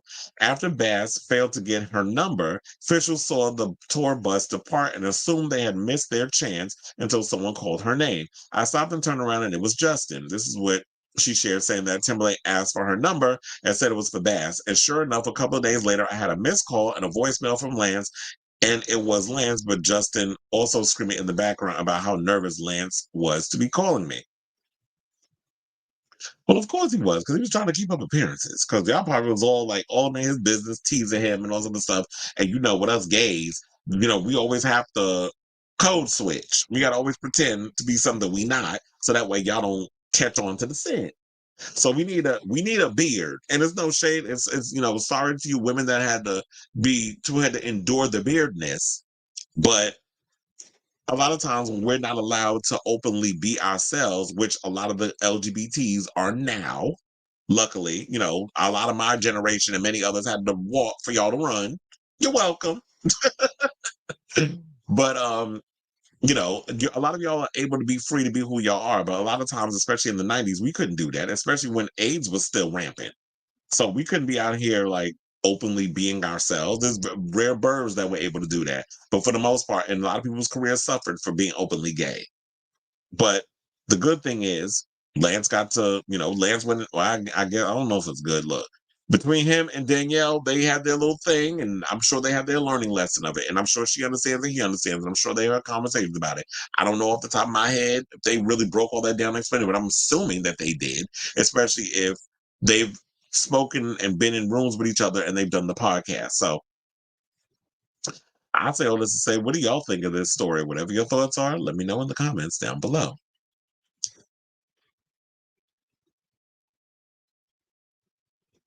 Or you said when you're thick of abuse, you focus on survival and finding a way out, not sharing your story. Minute by minute survival game or chess with an unpredictable sociopath, literally. So everyone knew Lance was a homosexual. Look, see? That's what Ezra was like. Everybody's out here using the Avallonisms. It's like, I got to say Madonna, and now I got Cleveland saying homosexual. It's an impaired, i.e., not sober. What WTF? Pasty white privilege. But then again, I say no one should be found guilty and go to prison for any crime until the orange. So that part, because that's why I don't understand. Like some people was out here mad over Anna Delvey being a full-on federal criminal dancing on Dance with the Stars. I'm like, first of all, I don't give a damn about Dance with the Stars. Y'all can keep her ass. Oh yeah, that one too. And Hannaford. I need to come out with a list of stuff and just put it on a shirt. But anyway, so and then some people was just mad over Anna Delvey. I'm like, I don't care about that lady one way tied. So they can keep her over there at Dance with the Stars. And Dance with the Stars does that. They try to find controversial people to put on their show because they want the ratings. So y'all can have that old bony broad. So we probably all knew, according to Sarah Silverman, who didn't know Lance was gay at that time. But it's like, a lot of times some people be thinking that they really got that cloak up, like nobody can tell you a full-on homosexual. But then it's like, sis, we knew. We're like, we all knew you was a woman. In the words of what's his name? Al, you doing? A woman. So but I agree with that. It's like y'all that pissed, to get to Kalani's point. Y'all pissed off over this girl performing on it, or the fact that we continue to reward criminals. Like y'all giving Gypsy Rose Blanchard a reality show. She come out of prison for unaliving her damn mother and getting help, while the person that she got to do the unaliving of her mother is in jail for the rest of his life, while she out here living her best life like a infamous Z-list celebrity, and she getting a reality show over it. We stay rewarding criminals in this damn country. Who do I need a pow pow to get a show? I'm joking. I would never do something that stupid or heinous. But yeah, it's like but until the orange turd go to jail, which I think will happen once he don't win the presidency, then we'll see what happens. Because it seems like a lot of these people are trying to hold off until they go to jail. Well, we knew about Ricky Martin jail. But Ryan Gaycrest, he gonna be a forever bad. Look, he's still out here pushing 50 and still trying to play up like you like vagina. Like, stop it. And it was mad over the fact that when Julian and her said, "Oh, we felt like it was like her relationship with him, it felt like a bona fide friendship." Now, if that ain't a read, I don't know what to tell. The average martini is about 4 ounces of pure alcohol, which is like 3 mixed cocktails. So that quite impaired, but not drunk. That is true, because I've had martinis. Like I did a Bombay Sapphire martini. First of all, drinking gin is a choice, and you got to be real brave drinking that. I've only done 2 of those, and I was like, I don't like the taste. It's bitter. I don't like it. So yeah, you would be impaired. With my intake, I literally have to drink a lot for me to feel something. Like I used to do like whiskey and Coke. I could drink like 8 of those until I feel a buzz. Which would probably be like, damn, you got a problem. David Archuleta. Oh, please. I had to the minute I seen David Archuleta on TV, I was like, I see you, girl. And now look at him, thirst trapping. And then you had Miss Mamas out here, Sailor Mermaid, talking about you can't see nothing, because he was in a picture with his little shorts on. And I'm like, well, yeah, you're not going to see nothing. What you want him in? Well, I did say he need to be in a jockstrap. I did say that, but yeah, he gonna put his shorts on. He's not trying to give y'all both. Now, me, it'd have been a different story. You getting everything in the photo. If I'm, muscled out and you seeing my pictures and stuff, ain't no shame in my game. But yeah, that's why I said earlier about the whole not Sharon Sharp, but I said that earlier about Shannon Sharp with Michelle. And then I said, you sure it's Michelle? Well, maybe, Michael in French, I believe, is Michelle. There's some men out here named Michelle. So I said, I don't even believe that they was out there hunching in that. They had the phone on, they make all that noise, kind of like, an ASMR type of situation. Like y'all just in the background making all this noise, trying to act like y'all was doing the Humpty Hump. I don't buy it. I think it was all performative. But anyway, how many more topics we got before we are done with today's show? 3. About to check. Yeah, we got like 3 more topics and we are done with today's show. So if you haven't already, can you please do me a solid and hit that like button, that subscribe button, and smash that notification button so that way you know when we go live with a brand new episode of Chris Evelyn Unfiltered. And without further ado, let's get into it. So OnlyFans star Diego Barros was arrested last month for fornicating in the club. Child, he was out here carrying. And to be a fly on the wall, because I'm like, they be video footage, but apparently there wasn't any, because I looked. Trust and believe, Chris is out here doing his research. So, I can't be showing y'all, which I be showing y'all, because I definitely will get kicked off of YouTube. So, enormously endowed male stripper and popular OnlyFans model Diego Barros, I try to say with a little Espanol thrown up in there, has turned himself into police after a warrant was issued for his arrest for having public sex on the dance floor of a gay nightclub in McAllen, Texas. News of the public sexual performance you can find on NBC. I'm going to say TMZ, but it's the story. You're not going to see the actual footage. Now, according to reports via court documents, a public sexual performance took place at Santa Diabla Club in downtown McAllen on August 4th. The nightclub is located on 1704 West Dallas Avenue, in case y'all want to go. I'm being messy. So the McAllen Police Department issued an arrest warrant for 4 suspects involved in the sexual act that took place. Now, following the performance, a video of the incident was reported to McAllen police. According to court documents, the video revealed a performer and a man having sex on the dance floor of Santa Diabla. Yeah, I told you I looked for it, but you can't find it on any of the social media platforms or Diego's Twitter. Now, for those of you unaware, Barros is well known for letting men slob his humongous knob. Well, I did say humongous meat popsicle. I was trying to be all, demure and mindful about it. But look, I'm going to just say what I wrote. So he's well known for letting men suck his humongous meat popsicle in gay clubs all around the world, and But more than likely, it's illegal to perform sex acts in public spaces in Texas. I'm going to go out on a limb here, and I don't know. I believe that because we don't know exactly like how all of this got leaked. How did the police all of a sudden get involved? But I would be surprised if bitter queen that wanted to get their mouth around that meat and wasn't able to was probably bitter. Or, a lot of times when we in our own gay spaces, we have a lot of tuna salads that gets up in there, and the gays want to invite their girls, their good Judies, to our establishments. I always be having issues, and I don't care if it makes me sound misogynistic, but I do not like the fact that when we have sex parties, that there be girls up in our situation, particularly in the back rooms. No shade, but none of these gay men want to see a girl up in our situation when I'm going downtown in between some dude legs and got my face all between a crack or whatever.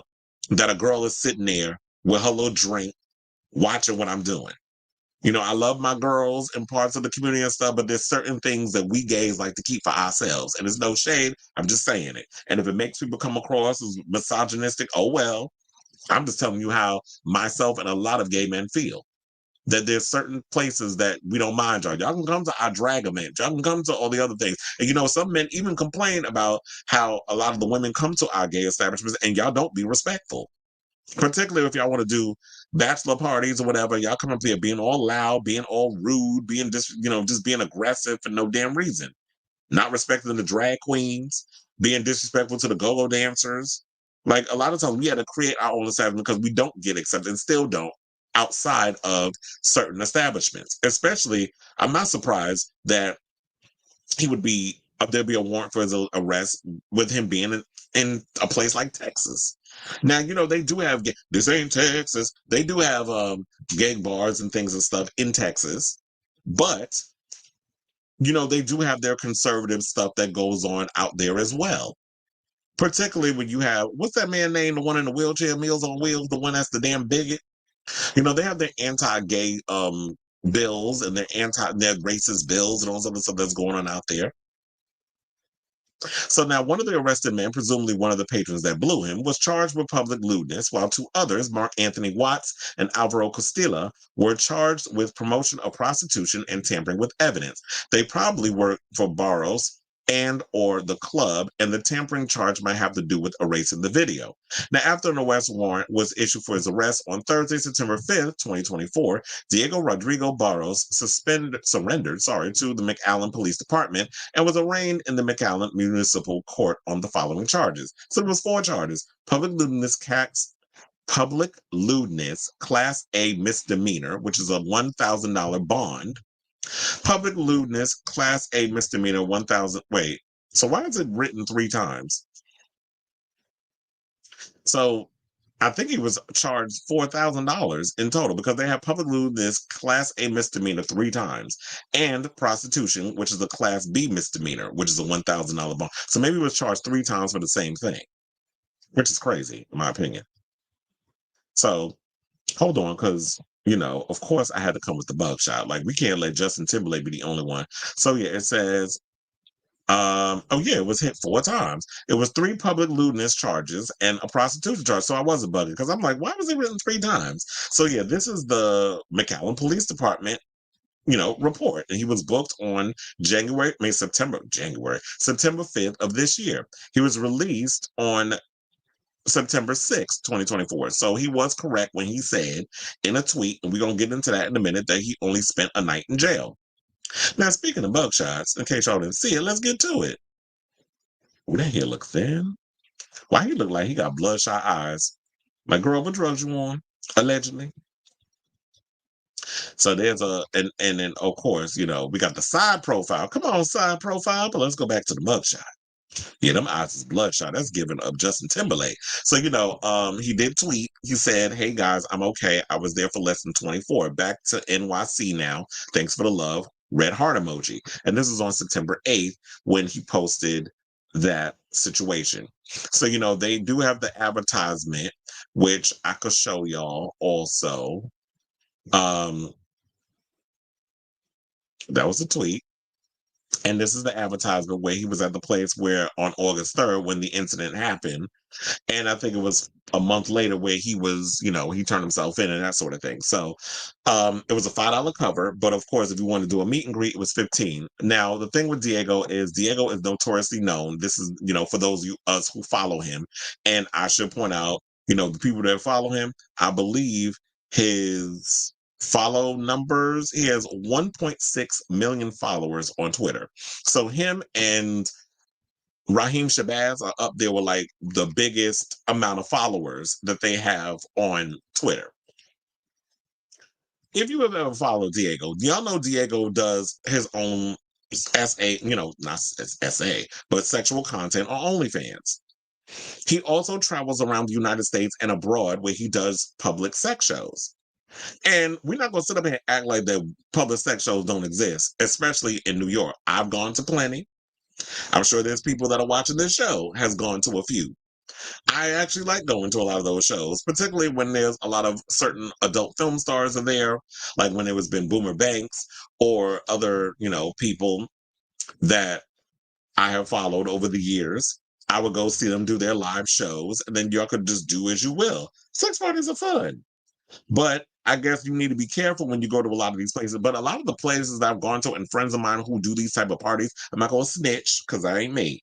Like this hoe that was up there snitched on him and got him thrown in jail along with the other people.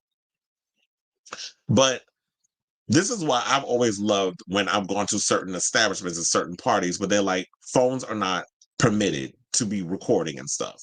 When I used to go to a friend of mine who does a lot of parties, Danielle DCO, as I said I wasn't going to spend them, but everybody knows about Daniel and the type of parties he does and stuff, that he would be like, no phones, no whatever.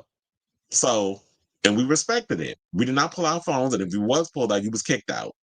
So, we're there to enjoy the fun and the establishment because a lot of people who are there, first of all, a lot of people don't want to be filmed.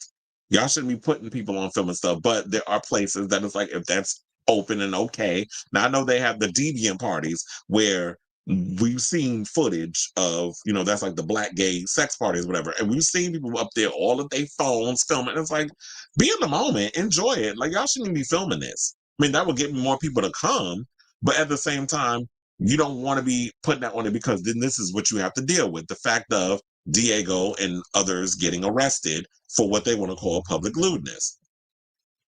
So that's all I have on that story right now. But what do y'all think of this story?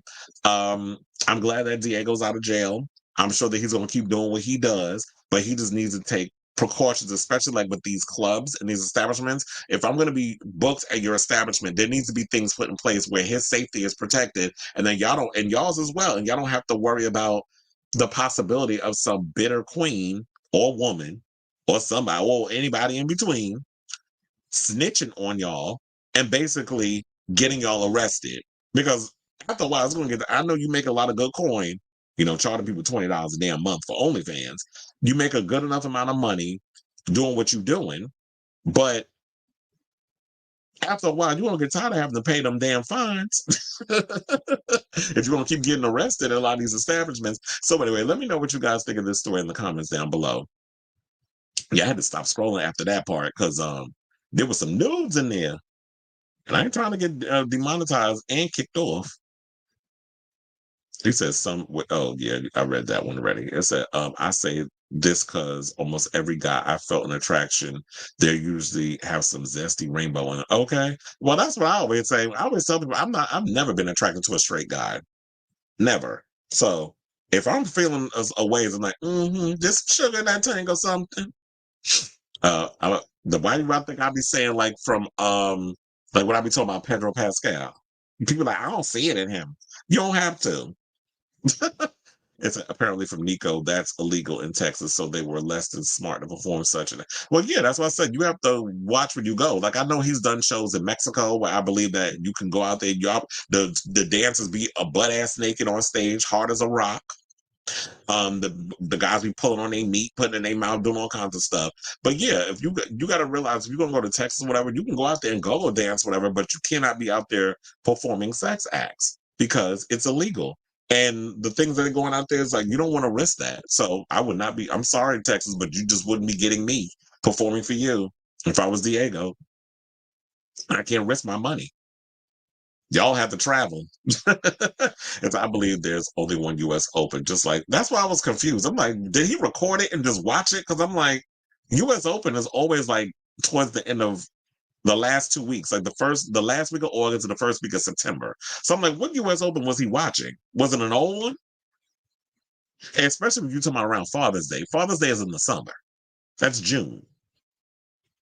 They said they would have locked Bobby Brown for that driving well impaired, and I had minutes. Jussie Smollett, he would have gagged and bound someone in the prison. Well, look, Jussie Smollett trying to make a comeback. First of all, he got a new movie coming out, I believe, with Vivica Fox that has just secured distribution and will be. And he even liked I reposted something of his, and he actually liked it. So okay, Jussie, I see you. We got a little cute self. But he posted something like I think AMC is going to be doing a limited release, and he also dropped some new music, which I'm like, I'm not into Jussie's music like that. But if he want to continue the whole directing thing, they just said, oh, they would have locked up Bobby Brown for driving impaired. Oh yeah, I read that already. Yeah. You said $5 meat and skeet, skeet. I'm a opponent. I know it. Speaking of Boomer Banks, I just saw him. I told you, Boomer Banks is always around. I believe he lives in Chelsea. No, I think he lives in Hell's Kitchen. If I'm not mistaken. No, that's a lie. He does live in Chelsea. Because he used to come to my old job, which is on like 28th and 9th Avenue when I used to work at the clinic over there, the medical facility. He used to come in there. Y'all know about his business. Y'all know about his status and things of that nature. So I'm not spilling no tea. Speaking of which, I forgot that I gotta watch X-Rated NYC season 3. They got the new episode came out this week. I also got to see the new episode of The Challenge because I heard some tea went down between Horacio and Derek. I'm like, bitch, I didn't want to know all of that. They did a whole article on it on Variety that they showed us that they had to go back to footage, whatever. So I'm like, damn, I gotta watch that episode. I don't want no spoilers, so I didn't read it. $5 meat and skeet. I need that on a damn t-shirt too. Who gonna make my merch? So I come up here and sell it. But yeah, you said Jussie Smollett was at a film festival in London recently too. Yeah, that's what I say. He has a new movie coming out because he directed his second film. I do wonder what's going on with so it seemed like everybody done moved on. I'm like, look, If Trump wide ass ain't in jail, then why are we over here trying to so hard to get Jussie in jail for lying? Like, Trump is a professional liar. He ain't in prison, but y'all want Jussie in jail? Like, get off my line with the mess. Um, but yeah, he's got a new movie coming out and stuff, and apparently he's getting distribution and stuff, so people have moved on. So these people can come out here with their fake ass outrage. Okay, so we got two more topics. So let's get into this VMA situation of Plain Jane dividing fans with shady homage to Chappell Roan at the VMAs. So Drag Race firebrand Plain Jane paid tribute to Chappell Roan at the VMAs by dressing as the Pink Pony Club singer and hiding from cameras in a nod to the star's recent comments on fame and fandom. Now, whoever said don't be shady, be a lady, clearly wasn't speaking loudly enough for RuPaul's Drag Race Season 16 finalist Plain Jane to hear.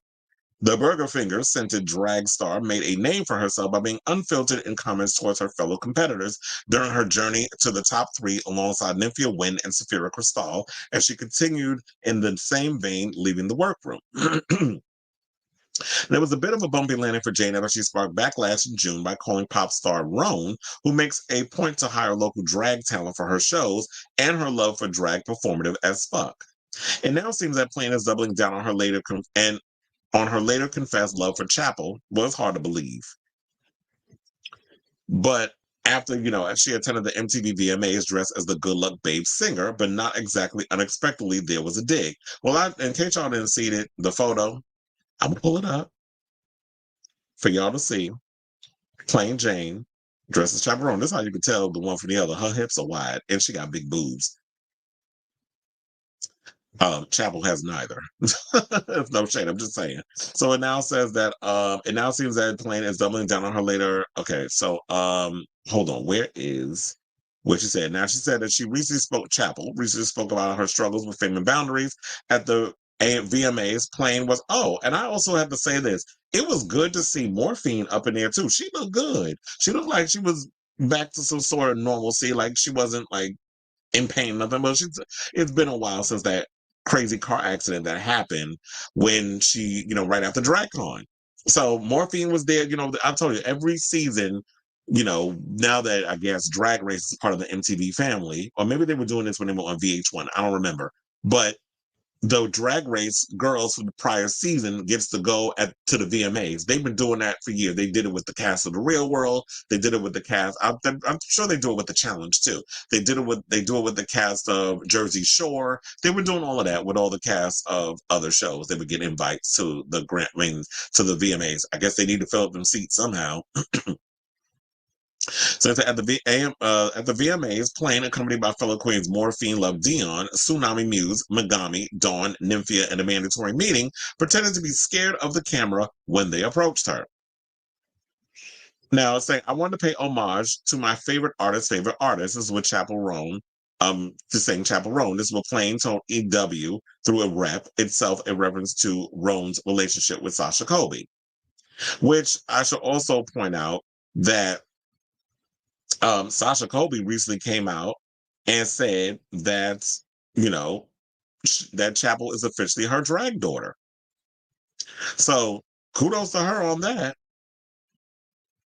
That, she had. So that, oh, wait, hold on, because I want to pull up this video so y'all can see it in motion. Shout out to Drag Center.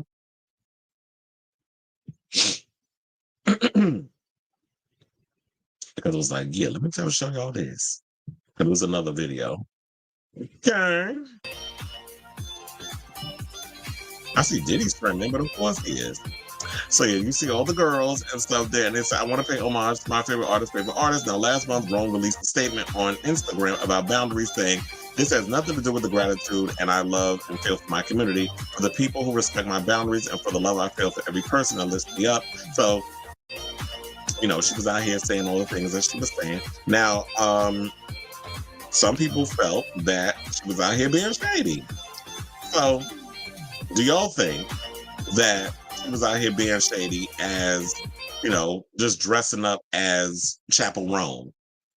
I don't know. It's hard to pinpoint if she's being sarcastic or if she's being serious. Because whenever I look at Plain Jane doesn't give me like she tries too hard to be funny. She tries too hard to be provocative and just never seems to get it right. That's the way I always feel about Plain when it comes to anything that she says and does. She talked about we didn't get Burger Finger. I don't even think she got it either. So she came up with Burger Finger. That was a dud. But RuPaul apparently likes stupidity.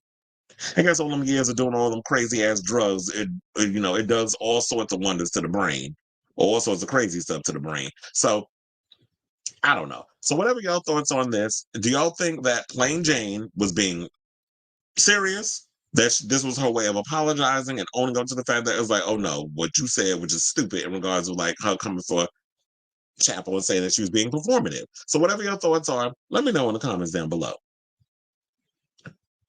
Okay, so we have, you said, I saw her dressed as her. Miley performed with a bunch of drag queens a few years ago. She did. She wouldn't be the first time that's performed with drag. I mean, please, when Madonna won her VMA Video Vanguard, she had nothing but drag queens up there impersonating her. It says, only a real man can fill my shoes. So there's that.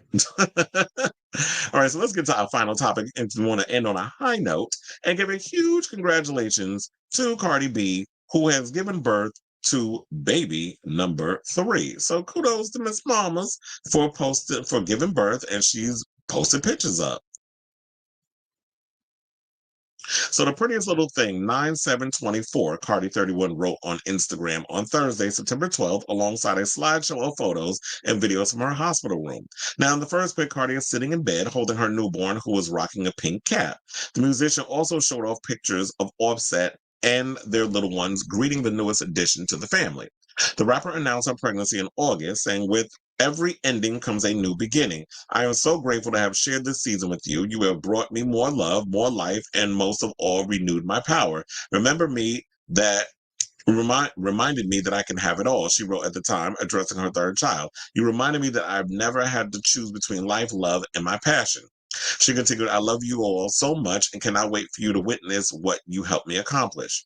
What you pushed me to do. It's so much easier taking life's twists, turns, and tests lying down, but you, your brother, and your sister have shown me why it's worth it to push through. I was confused on me because I'm like, she's talking about the fans, she's talking about the baby.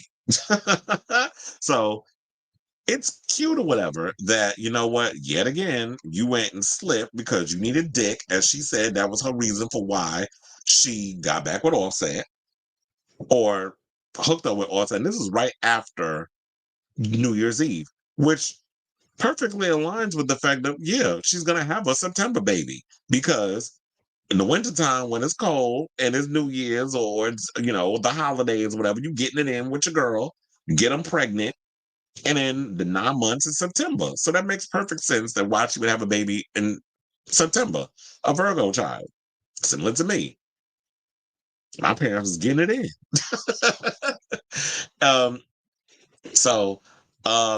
With her saying all that, it's like, I'm glad and I hope that, you're saying that, the baby is, helping her push through whatever it is that it is. And I hope that, if you can't find love through the men, the no good men that you bring into your life, that you find that love through your children.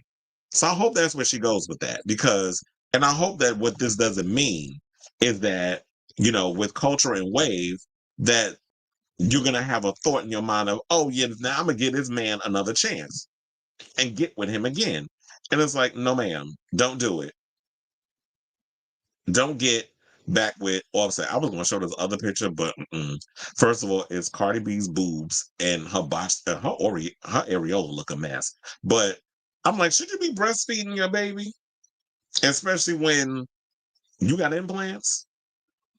Because I always be worried about that. Can you breastfeed a child even if you have implants? You don't want to be giving your baby all sorts of, whatever you got going on for them boobs. But if the doctor says it's okay for you to do it, then I guess it's fine. So, she has talked about constantly about her on again, off again situation with Offset. To me, I feel like at this point, sis, leave him alone. you have your 3 kids now. You can take the kids on the road with you and perform. You really, at this point, you have 3 children. It's been what is it, 7 years since she released her debut album? Like, time is flying, girl. We already have a decade into your career, and you have yet to release a sophomore album. So while it's great that you finally put this baby out, it's great that you have your 3rd child. Now you need to wrap it up, and you need to focus on this 4th child, which is this album that a lot of people are waiting on. And stop playing in our faces, because at this point it's like, okay, now if you're not willing to, if you gotta have another excuse of why you're not releasing a record, then just leave the music business altogether. Because you did say another album is coming. You've been going back and forth on it. And then the fans are impatient on this whole situation. So while I said before, congratulations, sis. But at this point, you get to have your moment to recover and get the body back. But then after that, November, December, you need to start ushering in, you need to get hard at work at releasing videos, putting the finishing touches on this record, and releasing this album for 2025, because I feel like that's when it's coming, or supposed to be coming. If you keep these fans waiting any longer, then it's like, okay, girl, now you're playing in our face, and now I feel like you're done. So at this point, I ask all of you, what do you think of this story? Congratulations to Cardi, but are y'all still wanting, is it time for her to like hang it up as an artist? Hang it up flat screen. I was thinking of that. But do you think it's like she needs to just move on from the music because now she's not interested? Like, it's clearly showing she's not interested in the music, or y'all still hype and anticipating this sophomore album? And is it time for her to like stop playing in our faces and release this music? So let me know what y'all guys think of this story in the comments down below.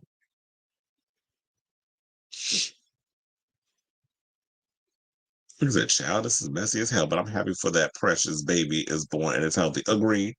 It said Gay Crest highlights our whole coming out 80s parade on their own merit. All he needs is right ear ring to solidify for those who still wonder if he is. UK same folks who are clueless about Prince and Luther. Well, Luther will sit up. I mean, not Luther. We all do about Luther being a queen, but Prince be out here still, and these women still be out here like, oh my God, I'm throwing my pen. I'm like, child, that was a full-on queen.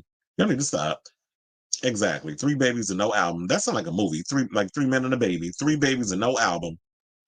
She ain't getting younger. That part, because she's already in her 30s, and you still got people out here waiting for the record. You release more babies than albums. Child, quiet as was kept, your contemporaries have released more music. I mean, Megan Thee Stallion has released more albums than her at this point. I think people are tired of waiting around on her. Yeah, they're gonna move on. At least Rihanna launched Fenty and had 2 babies. Yeah, we're trying to be nice and give her 2 to 3 months. But here's the thing. You only need a couple of weeks. It's like, leave the vagina alone, let it recover, and then once you give like a couple of weeks and then get that body back, I say, okay, I'll be nice. I'll say October. Because it's still early September. So mid-October, you need to get on releasing the music. Or at least like a song, whatever. We don't need a video. You don't even need to release. Yeah, you don't even need to release a video. You could do like one of those lyric video things. Cardi launched that vodka whipped cream. Well, yeah, she's the thing with her, she always does like endorsements. So she got money coming in elsewhere. But I think at the end of the day, people still want the music. Speaking of music, I didn't add this to the docket, but Charlie XCX has a remix album coming out. And I was saying like, there's this one video that I saw on YouTube that I feel like that she needs to release. And I was like, what's it called? I think it should be in here somewhere, but I don't see it. I don't know. My website has been acting freaking weird lately. Like, articles that I've written is not showing up. I said Dula Peep, we already talked about that, is going on tour. But yeah, she has got a new remix album that's coming out, as she prepares to kick off her tour with Troye Sivan, which I think is this week that she's kicking it off, the North American tour. And October 11th is when the album comes out. Is that around the same time as the Linkin Park record? Well, I know what album I'll be listening to. But yeah, it's called, what's it called? Brat, and it's completely different, but it's still Brat. She has a thing that she did, a Boiler Room, Charlie XCX Presents Party Girl. If y'all have not seen that on YouTube, y'all definitely need to check that out because that remix thing gave me my life. I said I need that in audio form. Like it's great that you want to put out a remix album, but for in that situation, I definitely need her Boiler Room session, which was a Party Girl is the theme, I guess. So oh, you said the remix album is coming out on the day before my birthday, my last day being a teenager. Mhm. Oh yeah, why? Because you're 20, right? Yeah, because I would say like the end of the number is when you become officially in your 20s. Because I would say like people always think, oh, 19 is the end. No, 20 is the end of your teens. 30 is the end of your 20s, if that makes sense. 40 is the end of your 30s. The number starts at 1, correct? So 41 would start the year of your 40s. That's what I said. Aren't you 19? He said, I'm 19, boo. So we got the youngins up in here. I'm glad I'm touching every demographic with consent. Yes, that was a Gen Z read. Because we got to do everything with consent up in here. She doesn't owe us a snatch body either. That body made of damn human being and serves a little human Cardi herself, not the collective public eyeball. Well, I ain't gonna go there because she probably was pregnant at the time I seen her at when she got up there with Megan Thee Stallion. But the people said she's shaped like an ant, so I'm gonna leave it at that. But anyway, okay, so we're at the end of the show. Till the next time for a brand new episode of Chris Allen Unfiltered, which I'm probably gonna have to figure out when I can come on because I'm doing another show tomorrow, Saturday and Sunday. So Monday and Tuesday I probably can do a show. I'm trying to figure out how I can work the shows out during the rest of the week because it's gonna be insanely busy for all the next week. So I'm trying to figure out how I'm gonna work that out. I might have to do early morning shows, but I'll see how I can navigate and do it all because I can if I put my mind to it. So thank you all for watching. Tune in next time, as I said, for a brand new episode of Chris Allen Unfiltered. Please hit that like button, that subscribe button if you haven't already, and also smash that notification button so that way you know when we go live with a brand new episode of Chris Allen Unfiltered. I want to thank everybody who's been tuning in and those who were chatting with me in the live chat. And as I said, thank you all, and until next time. Ciao, darlings.